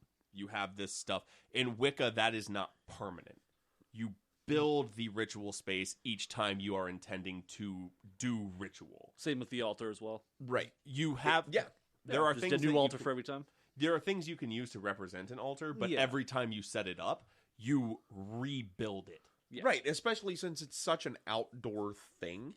and you're going with part of the earth and everything, like you create your ritual space whenever you need it. And you're outside. While you're outside, create that ritual space when you need it. There was a kind of poetic thing that Cunningham had said in Wicca for the solo practitioner, that in Wicca, your church is nature. Your temple is the forest or the river. Mm-hmm. These things are not things that you own. Therefore, you do not set up a permanent space. Yeah, you pick it up and go as you need. Build it when you need it, and you deconstruct it when you are done. Yeah, I mean, it's kind of like a religion based on, the Boy Scouts, is leave no trace. Pretty much. Kind of like a good murderer. Yeah. Yeah. Except you cut out newspaper clippings. Yeah. But the idea... Which are going to the wayside, which makes me so sad. Well, what we need to do... we're not going to get any fucking, ransom letters that are cut out of weird newspaper We live things. in a shit-fuck town in the middle of northeast Indiana. There will always be newspapers, because that one dude will not stop printing them, even if nobody buys them. I will print these papers until the crops fail! But the idea is that you are only borrowing. Yeah. You're only ever borrowing anything. So you don't set up a permanent space. You have instead a set of techniques and a set of tools that you can use to continually create these spaces as you need them. There are steps to having a ritual space inside. But again, it doesn't approach it from the idea that you always have a ritual room. Mm-hmm. And then you also have lesser tools like a besom, which besom is it's a broom. So that's important. It's used a lot as a banishing tool. Yeah, to kind of like You're remove sweeping shit out, getting away. Especially indoors, you would use that to banish the space for which you would be setting up a ritual room indoors. Now, I know that this is like of the focus of is outside. How often is it like Wiccan take inside? Why would you bring it indoors? If you live in a city. Yeah. That is a fair point. If you live in somewhere where the conditions if you are... don't live in a tent, Dylan. Yeah. If you... Thanks. I live in a fucking apartment. I can do it in the apartment. I don't fucking You don't have to go outside. Yeah, I don't live in the woods. Another thing, like health and safety-wise, if you live somewhere where the conditions are so extreme during Yule that you could not hold a ritual outside, you would fucking freeze to death. Right. You do it inside. Yeah. That being said... We're not going to fucking expect you to go out into the woods in, northern Russia or Alaska. Go inside. Do your shit inside. It's fine. No one's going to judge you any differently. And that I feel like that is partially why there were these specific indoor practices developed. Was so that people would not feel like, well, I got to go outside and do this sky-clad ritual in the middle of fucking winter. No, I'm going to fucking die of frostbite and Kamchatka because that's what it said. No, just go inside and do it. Have your besom and besom, whatever, and just sweep shit out. Yeah. That's how you can banish things. You don't need a... Yeah, there are practices developed specifically for that. It's flexible. And also in an increasingly metropolitan world. Yeah. Not everybody has access to get to a solitary fucking place in the middle of the woods. Right, and it's also helpful with the fact that your altar or ritual space is entirely disposable. Just cast your circle wherever you need it to be done. And it's worth mentioning again, because the act of practicing magic is not a specifically Wiccan thing. You don't just do magic on these holidays. You do magic when you need to. So if I need to shit, I lost. If you need to shit. Yeah, if you need to shit. But if you were in a situation where shit, I just lost $100 bill. I need that money to pay my rent next week. Then you call upon the god or the goddess and do whatever, and you ask them for assistance. Yeah, you would do a ritual. You could make that ritual space in your bedroom or whatever. You can do that, and it's, I can't fucking drive out. I've got work in 45 minutes, That's what it's for. Okay. Right, and so there are a lot of misconceptions about Wicca or ideas of Wicca. I feel like the biggest one is the conflation of Wicca and witchcraft. Yeah. Okay, so witchcraft really is a catch-all term. Witchcraft is just doing magic, really. Which we'll get into that here in a moment. But I think we can kind of, to wrap up this very basic... hella basic. Like, this is like fucking Ugg boots and pumpkin spice basic. To wrap this up, there are a lot of resources available for Wicca. I would definitely recommend Scott Cunningham has written some amazing stuff. Wicca is one of those things that is super accepting. Yep. Wiccans in general, the Wiccans I've talked to are very, very open to talking about things. It's not this secret, hidden, like...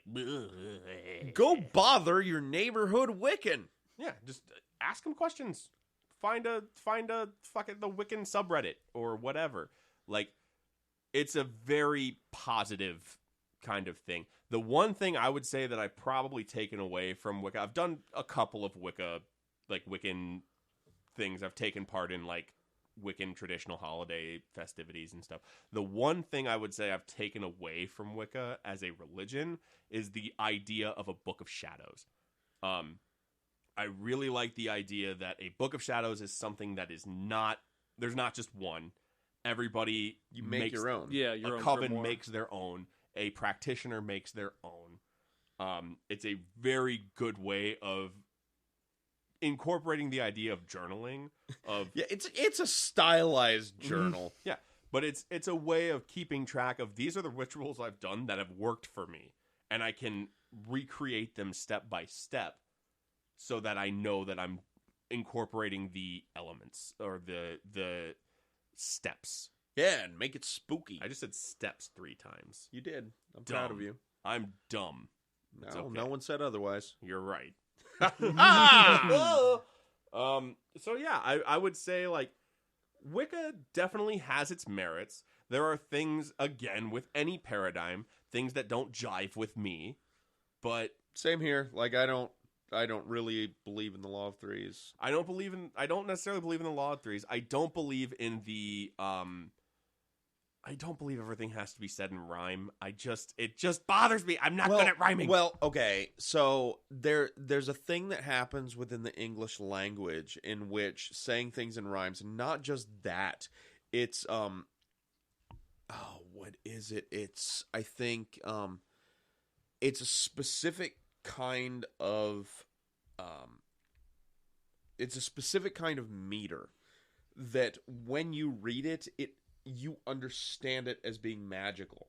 And I think it's not pentameter, it's I want to say quatrameter, but you see it in Macbeth double toil and trouble. Yeah. You see that, and that's what it is. Like, you hear that double toil and trouble. You hear that. I could and go it's just for a double tub yeah. of mac and cheese. Fuck yeah. But you hear that meter, you hear that rhyme, it intrinsically sounds magical to you. It also, it serves as a mimetic device. Yeah. If the glove does not fit, that whole thing, Yep. right? It's useful for that. Lefty loosey, righty tighty. Yeah, all that stuff. But I still, I don't want to have to think about putting shit into rhyme. I'm not good at it. I'm pretty bad at it. I also, there's things that don't jive, Right. but there are things that do jive, and those things I incorporate into my practice. I try to incorporate, one thing that I really like about Wicca is and it's not universal, or it is universal. It's not specific to Wicca, but the idea of you only take what you need. Yes. That part is something that just like resonates with me a lot, and I incorporate that into my practice. Like we were talking about on the last Esotopical, harvesting grave soil. Right. You only take what you need. Don't take more. Don't be greedy about it. And that's something that I feel is just a good thing to have as a tenet in your life in general. Right. Okay, so I'd actually just pulled it up within Macbeth and Shakespeare. So it sounds intrinsically magical, where you say, round about the cauldron go, in the poisoned entrails throw, toad that under cold stone days and nights night has 31. Sweltered venom sleeping got, boil thou first is the charmed pot. Double toil and trouble, fire burn and cauldron bubble. Fillet of the fenny snake, in the cauldron boil and bake. Eye of newt and toad of frog, wool of bat and tongue of dog. Adder's fork and blind worm's sting, lizard's leg and owlet's wing. For a charm of powerful trouble, like a hell broth, boil and bubble. It sounds like you're doing something. You sounds can like just you're casting picture a that hex. like Yeah. stereotypical witch over the fucking cauldron Right. saying that. There's to herself. just this thing to it. Yeah.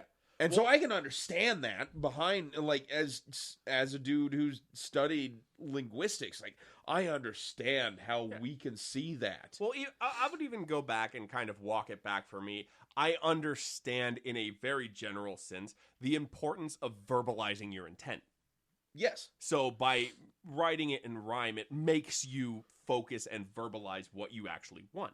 So I get that part of it. And I'm you're just not putting gonna- work behind it. Yeah. You're putting that work behind it, which gives it that meaning. It gives it that sense that you're doing something, and it provides so much more meaning to you in your practice. Well, it also trains your brain to, we're in magic mode now. Mm-hmm. Yes. So I understand it. I'm not going to make everything rhyme. Oh, fuck that noise. No, I ain't got time in the day for that shit. But I think that pretty much is a good spot for us on Wicca. On our blog, which is going to be a whole other thing, don't worry about it.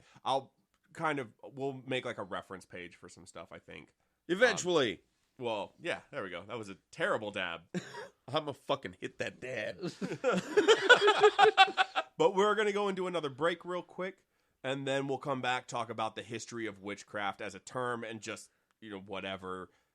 That's how much we plan, We don't at all. is whatever. Hell yeah! We'll be back shortly. We'd like to take a moment to thank our sponsor, Welcome to Paradise. I know from personal experience that it can be really difficult to get the occult and ritual tools you need to continue or even begin your practice. Welcome to Paradise is an up-and-coming occult supply store that was created for magicians by magicians.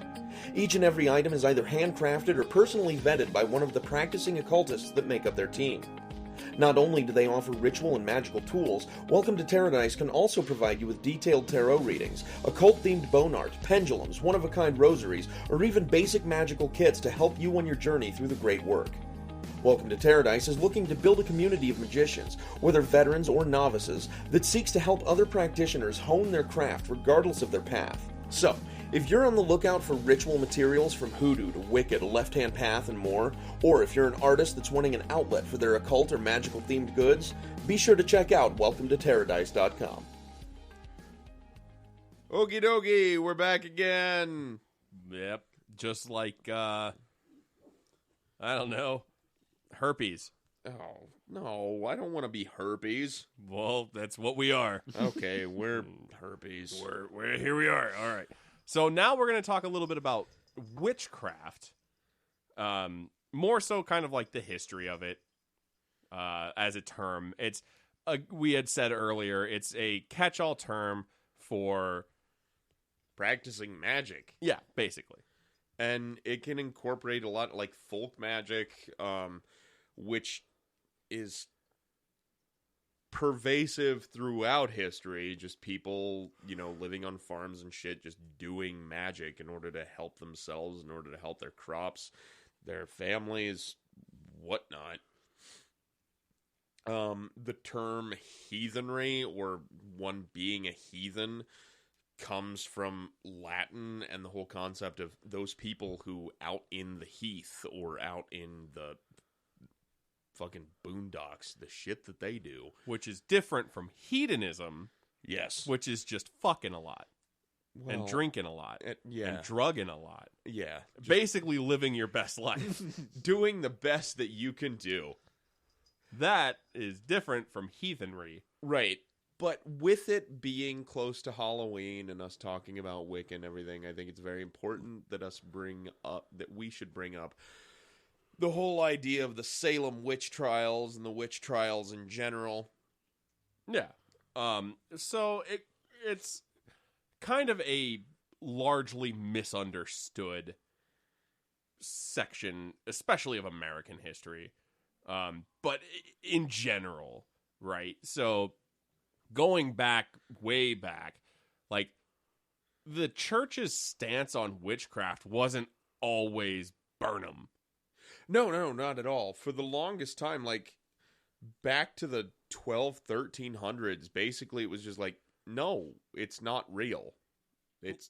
Witchcraft isn't real. Like, people doing magic is not real. The idea was just to kind of, like, dismiss it.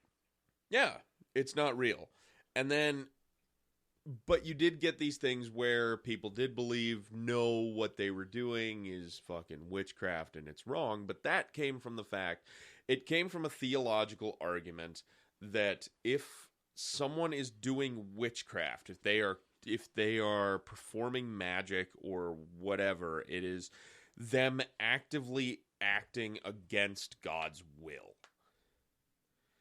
And it's from that you get the ire from people within the Catholic Church. And it was, so before, like, that was still a thing, right? But the idea of, the church's initial response was, well, if they're doing this and it's working, it's still a part of God's plan. Right, and that was one of the arguments that Martin Luther had against doing massive witch hunts, because his argument was basically, there are witches, and if there are a bunch of witches, then God thinks that that's okay because he allows them to exist, and so by having a giant cabal of witches, then they're clearly part of his plan. So Martin Luther, in the 16th century and everything, was very much against giant witch hunts. But then you got into the whole thing with the Malleus Maleficarum. Which, yeah, you see what I did there? Not even on purpose, but totally on purpose. But not really, and now you'll never know. The Malleus Maleficarum is, for all intents and purposes, was the tool used to wholesale murder women that wouldn't sleep with one specific dude. Oh, yeah. So the Malleus Maleficarum was written back in... hold on. I need to figure this out. Well, it would have been around, like, the 1600s. I believe. 1487 was when it was originally produced. And written. It was written by two people, Heinrich Kramer and Jacob Sprenger.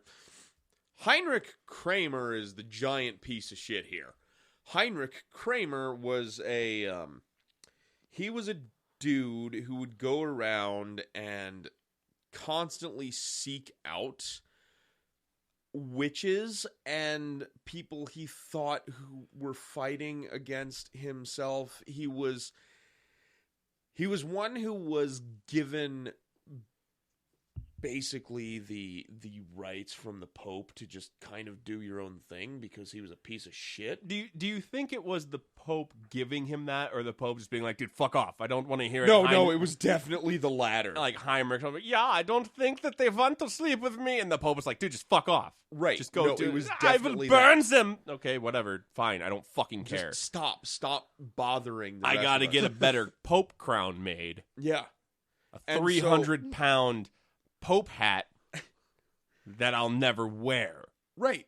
And so with Heinrich, like the Malleus Maleficarum was written after this one trial that he had where there was a woman in Germany who walked past him, and he was on this fucking crusade against whatever, and she walked past him, spit at his feet, and said, "Fie unto you, you bad monk, may the crawling death take you." I don't feel very good about that. It's like she has a vagina, but she also has a free will, and I don't like that very much at all. Yeah, pretty much. Because what happened immediately after that is okay, so this dude who's going around fucking trying witches, and you do that to her, like you do this to this dude, you're going on trial. It's very much a vendetta. Yeah, and so, like, he brought her on trial and claimed that she was casting a spell or some dumb shit. That's just the way people talked back then. That's just the way they weren't allowed to be like, yeah, fuck you. There was, like, I don't think that the finger had been invented yet. The middle finger didn't actually grow onto the human hand until about 1624. Popularized in 1996 by one Stone Cold Steve Austin. Oh, god damn it. Before that, it was just a pox. Fie unto you, you bad magician! May the crawling death take you! That's what this means. That's what that means. It was always just stone cold hexing people. Yeah. And so she was put on trial and he was prosecutor and all of this shit. But then she started doing pesky things like hiring a lawyer, which I don't understand. It's like really she's annoying exercising her free will.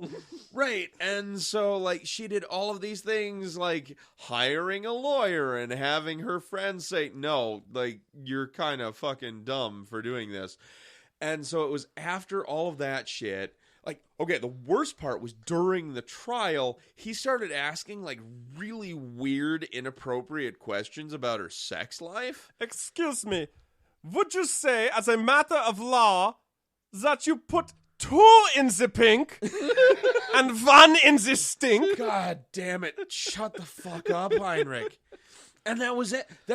It was to the point everyone in the courtroom was like, can you stop? This is weird. Can you stop doing that? And so after the trial, he ended up writing the Malleus Maleficarum, which the other dude, Jacob Springer, it's debated whether or not he even had a part in it because the book was basically his just hard-on against hating people. And so he wrote this, and I guess it was good fortune that the Malleus Maleficarum, the hammer of the witches, was all against hiring a lawyer and having people talk on your behest and, you know, having legal counsel and doing all of this shit. Well, here's what's weird to me about it, right? Hammer of the witches. You'd think it would be hammer for the witches, like to use on them. Hammer, it makes it sound like it belongs to them. Well, it just sounds like he's fucking dumb. Well, it's the whole Latin thing. Malleus Maleficarum. Maleficarum would relates to it translates to witches, and the conjugation of it, Maleficarum, has to do with of or belonging to, and then malleus is a hammer, which is where we get the same word like malleable. So yeah, I'm just saying, you're a German guy. Stick to your German. Yeah. So we had this shit, and he wrote this book is about how to find witches and shit, and everyone, like, it was a bestseller, even though the fucking church said, nah, don't, no, this isn't good. Just don't use this. But it got picked up by so many people. So many people used it, and... Hey, man, I've been reading this book, and it seems like he says here that anybody that's got a vagina and a free will is a witch. And my wife told me that she didn't want to make any more potato cakes, and she also has a vagina, so I think maybe she might be a witch, man. Yeah, that's pretty much fucking it. And, like, so even Martin Luther was like, no, there are no giant fucking witch cabals or whatever, but Heinrich was like, nah, there probably definitely are. There are very many witch cabals because there are very many women who will not sleep with me. And therefore they must be witches. Yeah, and that, so as far as like the Inquisition and the witch trials in America and Salem went, they used the Malleus Maleficarum, so... during the Salem witch trials, the big dude behind it was Cotton Mather, and he was the dude who kind of brought this to the forefront and everything, and it was so bad that, okay, so one of the things with the witch trials was, if you were accused of being a witch, they would give you two options, which is either admit to being a witch, or we're going to torture you. And so a lot of women were just like, yeah, no, I'm definitely a witch because I don't want to fucking suffer from torture. But if you decided, you're going to stick it out, then afterwards, they're like, okay, we've tortured you for a little bit. Now either you can tell us that you were a witch, or we're going to torture you some more. But the thing is, if you just go ahead and say, just let us know you're a witch, just confess, we won't kill you. Even though in the Malleus Maleficarum it says, it's fine if you just promise them that you won't kill them, but they're a witch, so you're gonna kill them anyway. It's the most backwards ass law bullshit that I've ever read, that has ever existed. Because if you did go through the torture and finally admitted, yes, I'm a witch, then you got fucking killed. But if you stuck it out through more torture, then you got fucking killed. This is a classic legal maneuver known as the old switcheroo. Right. Where you tell them one thing, but it's not true, but it's also not perjury. Right. And it looked bad on everyone else, because how this book was written was, okay, so this one woman who had decided to hire a lawyer, it says in the Malleus Maleficarum that if you hire a lawyer, that lawyer is siding with a witch. So it's just a he said, she said bullshit, with much like the Limp Bizkit song, which was all about the he said, she said bullshit. Damn it. God damn it, I hate you so much. Hey, you opened the door. Yeah. You don't blame me for walking in. I'm going to close it really fast. Closing that right now.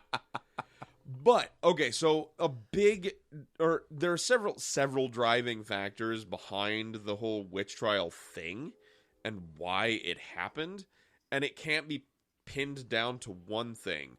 So, yes, there was blatant misogyny. Well, there was also, like, in Salem specifically, I want to say it was also basically like this one family that was just like, yeah, no, she's a witch. And then everyone was, like, dumb and like, yeah, no, probably. Yeah, kind of. It stemmed, there were, it was like, what I basically remember, yeah, there were, like, two girls who were... just like anybody they didn't like. They were bewitched, and, yeah, it was basically anyone they pointed out. But then the thing was... within the Malleus Maleficarum, it said that the person accused of witchcraft would be granted clemency if they just, pointed out other witches. And can you see the problem with this one? I can, actually. Oh, you can't. I can. So if I'm a witch and I'm being accused of being a witch, but if I won't die as long as I point out someone else who was a witch, Yeah, you're a witch now. I'm okay with that because you're a witch. So I'm not dying. I'm great. Well, fuck. This is McCarthy all over again. What? Yeah, no, it's no. literally before. It's I guess in the sense that time is cyclical, sure, but yeah. it's the reason. Yes, it's yes, it's fucking yes. Fucking communist. Well, it's the whole Beltsville Crucible Yes. was about the witch trials, but actually about McCarthyism because they're the same fucking thing. Yeah, it's McCarthyism, except 300 years before, it was Heinrich Kramerism.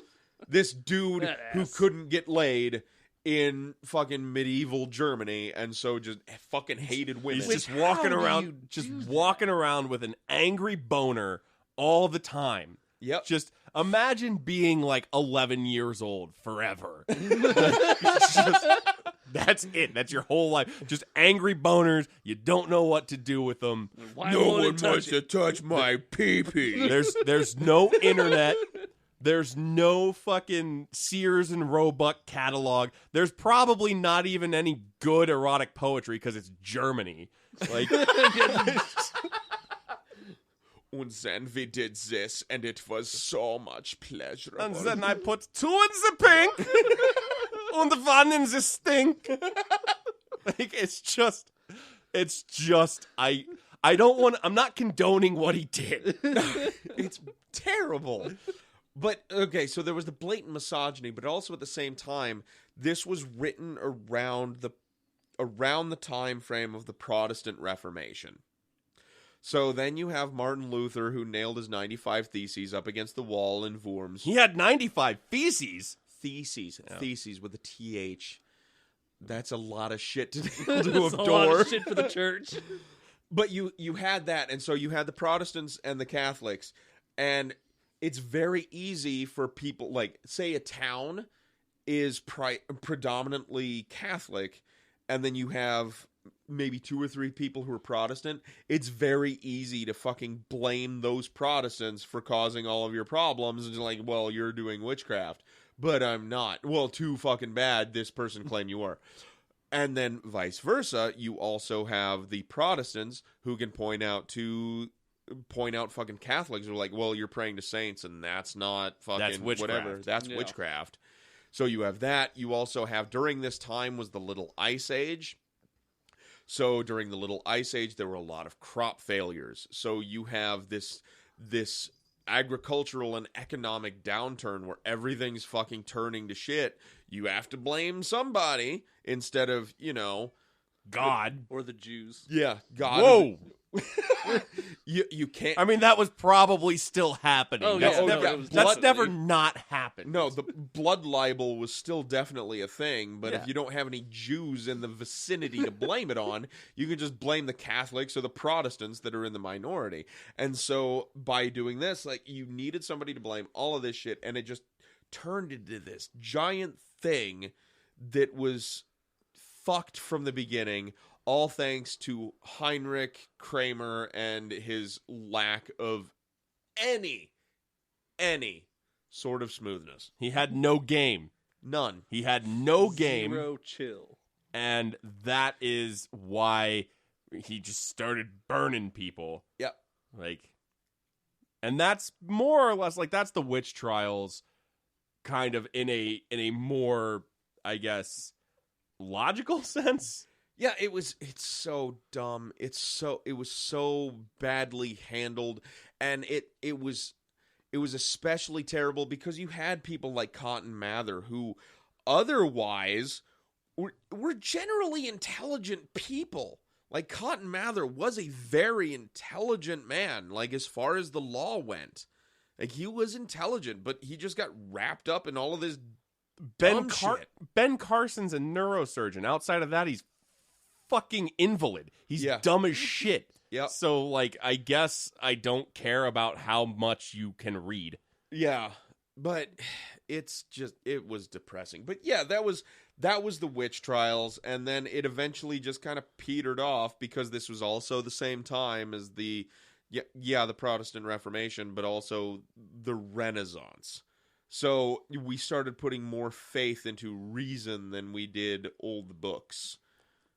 But I think one of the large takeaways from the whole thing is just the people who truly are in power, the Pope Yeah. or whomever, they don't give a fuck about what the plebs do.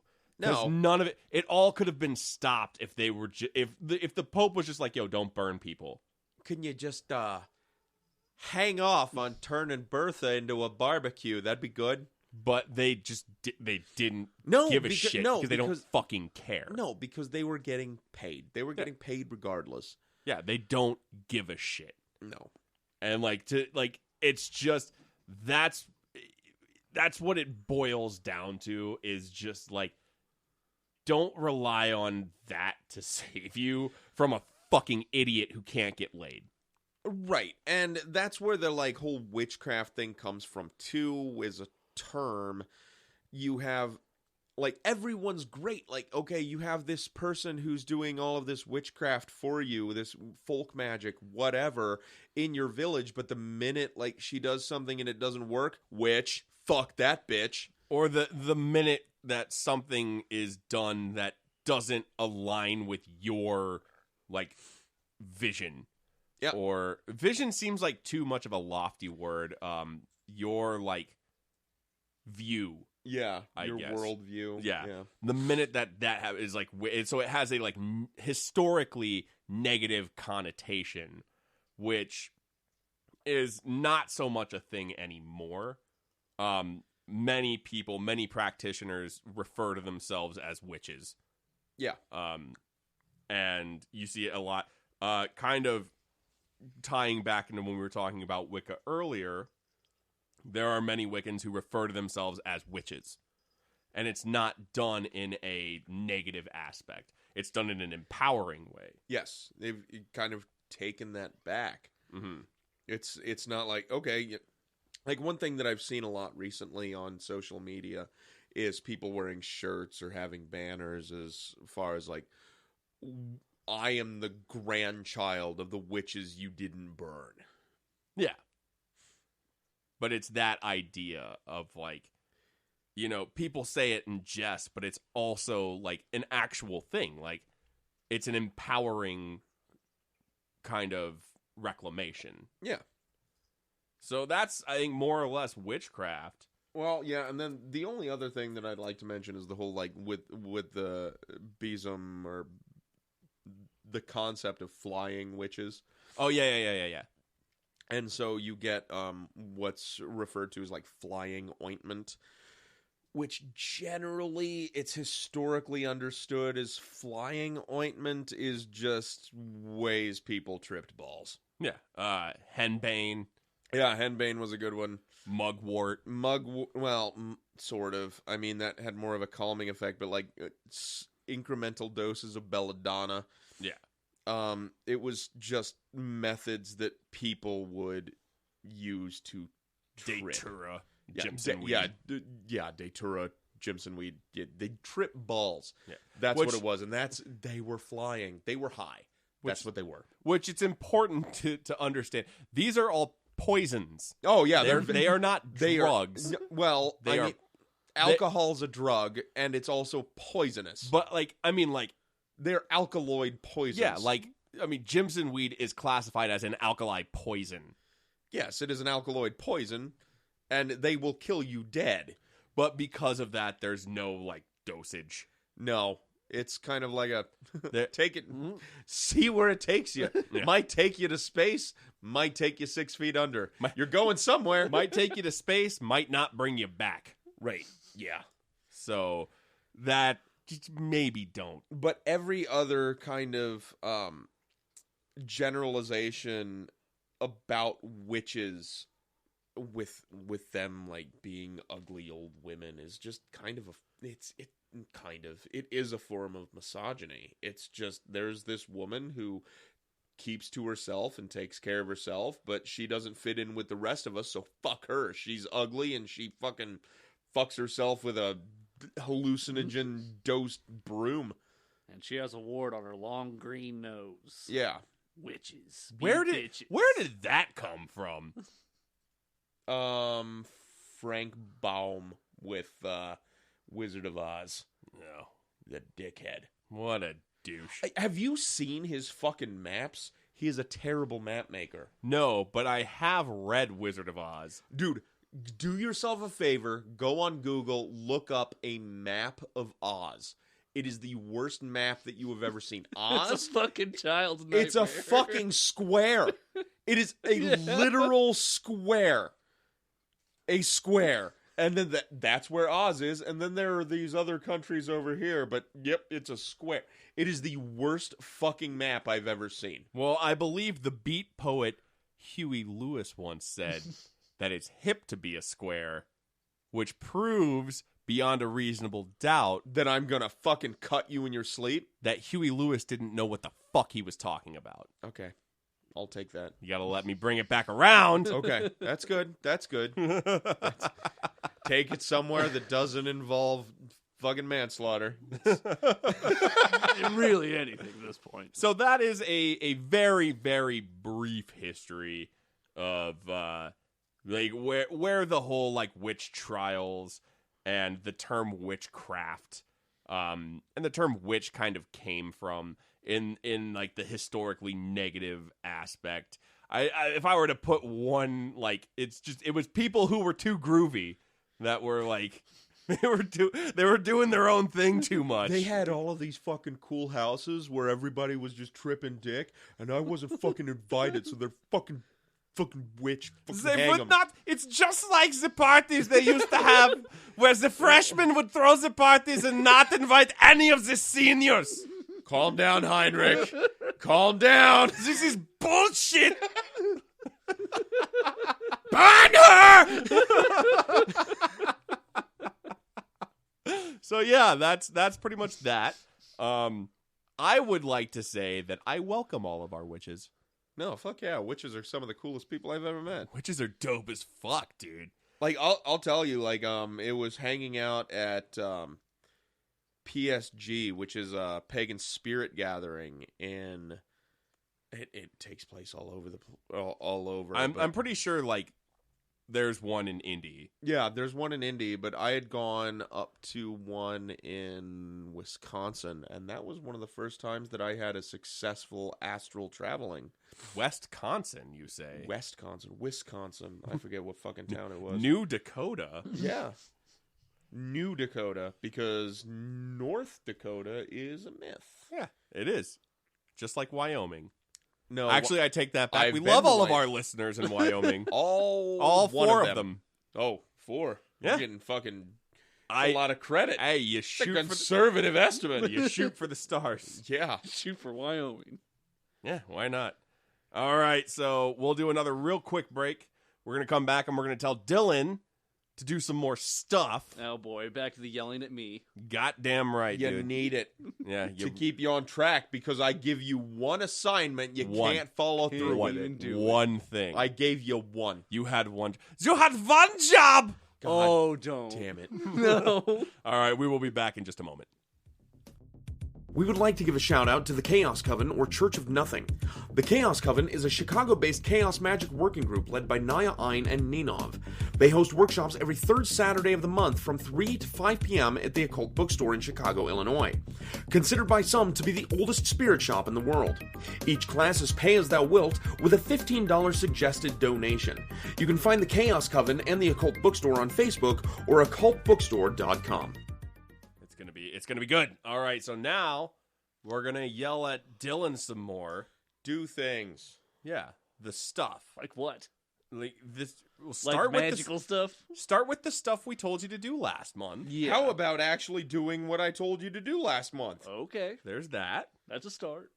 I'm not counting that though. I'm just counting that as late work. That's Yep. me having to turn my shit in. That's not hitting your deadlines. yeah. Yeah, No that's quota just- there. That's just so. In addition to that, mine kind of builds on last month's of writing and doing a ritual. Yeah. I want you to start your own book of shadows. Okay. So my little spell book. Start writing down the rituals you do. Mm-hmm. And again, when we talk about ritual craft, It's something where you should be able to write down the mechanical steps of a ritual, and anybody should be able to recreate it. Okay, So, that's simple enough. With that in mind, my challenge to you is start your own Book of Shadows or your own personal spell book or grimoire, however you want to. Well, actually, I could. The first thing that's going to go in there is that ritual that I did for myself earlier last month. But start that, build on that, continue refining those rituals, and get them to a point where you could write them down and with a degree of confidence hand them off to somebody and have them recreate those ritual steps. I mean, I could always just bring it next month, and you guys could look through it and recreate one. Yeah, we could absolutely do that. Yeah. Yep. Just to, for my own sake, that I am writing it down in the way that I wanted people to see it. It'll also, if we're able to look over it, it will help us, like, we can look at, like, okay, maybe think about writing them in this manner, or make sure you're including whatever, physical components that you need, things like that. Providing an editor's viewpoint. Yes. I love editors. All right, and so my challenge for you is to go through the list of primarily Wiccan tools, and incorporate them into at least one ritual. That would be the chalice. The chalice. Yep. Chalice, wand, athame, and cauldron? paten. Or paten, yeah. Cauldrons are also very would be- important. Yes. Cauldrons are a little harder to get a hold of. Yeah. So they don't... It's not a great thing for a I'll beginner. get a shitty one from fucking Kroger. It's Halloween and all. I have cauldrons. Yeah. Yeah, you can buy cauldrons from Welcome to Tarot Dice. Yeah. One of our sponsors. That was a nice plug. Boom. Got But 'em. like a paten, which is basically just an etching or a drawing of a pentacle, Okay. or the other thing. Yeah, to represent my earth. Yeah. So that's your earth, and then you have wand, For fire. athame, and chalice. So- Incorporate those into at least one ritual. Okay. That sounds simple enough. I can work, going on to the duo challenges that always kind of play onto each other. Yeah, that works well. It's easier than finding the bunion. Still need to find that. Which fucker. it's still due. It's Yeah. overdue. Yeah. Yeah. You missed that My deadline, classwork buddy. is late. Those things, and it's, again, like, kidding aside, it's okay to fail at stuff. Yeah. Like, it's gonna happen, but picking yourself up and trying again and continuing to progress. Yeah. See, my biggest failure is I didn't even try. Yeah, that's a the huge really failure. big. Yeah, the biggest one. That's a really, really bad thing. Yeah. That you should not do. do. At least do the trying Yeah, thing. that Don't- trying part. Because if you don't try, then you won't know how to improve. Yeah, there's no succeeding. So those are our challenges. I feel like those are pretty good, pretty apropos. Yep. Those will work for you for next month. Yep. And with the ritual book, we don't have to read it out or anything. Oh, I know. Just for you guys to flip through. Yeah, it's just a good tool to have. And it goes hand in hand with journaling. Write down what actually works. Like you're keeping your journals and writing down what you've been doing.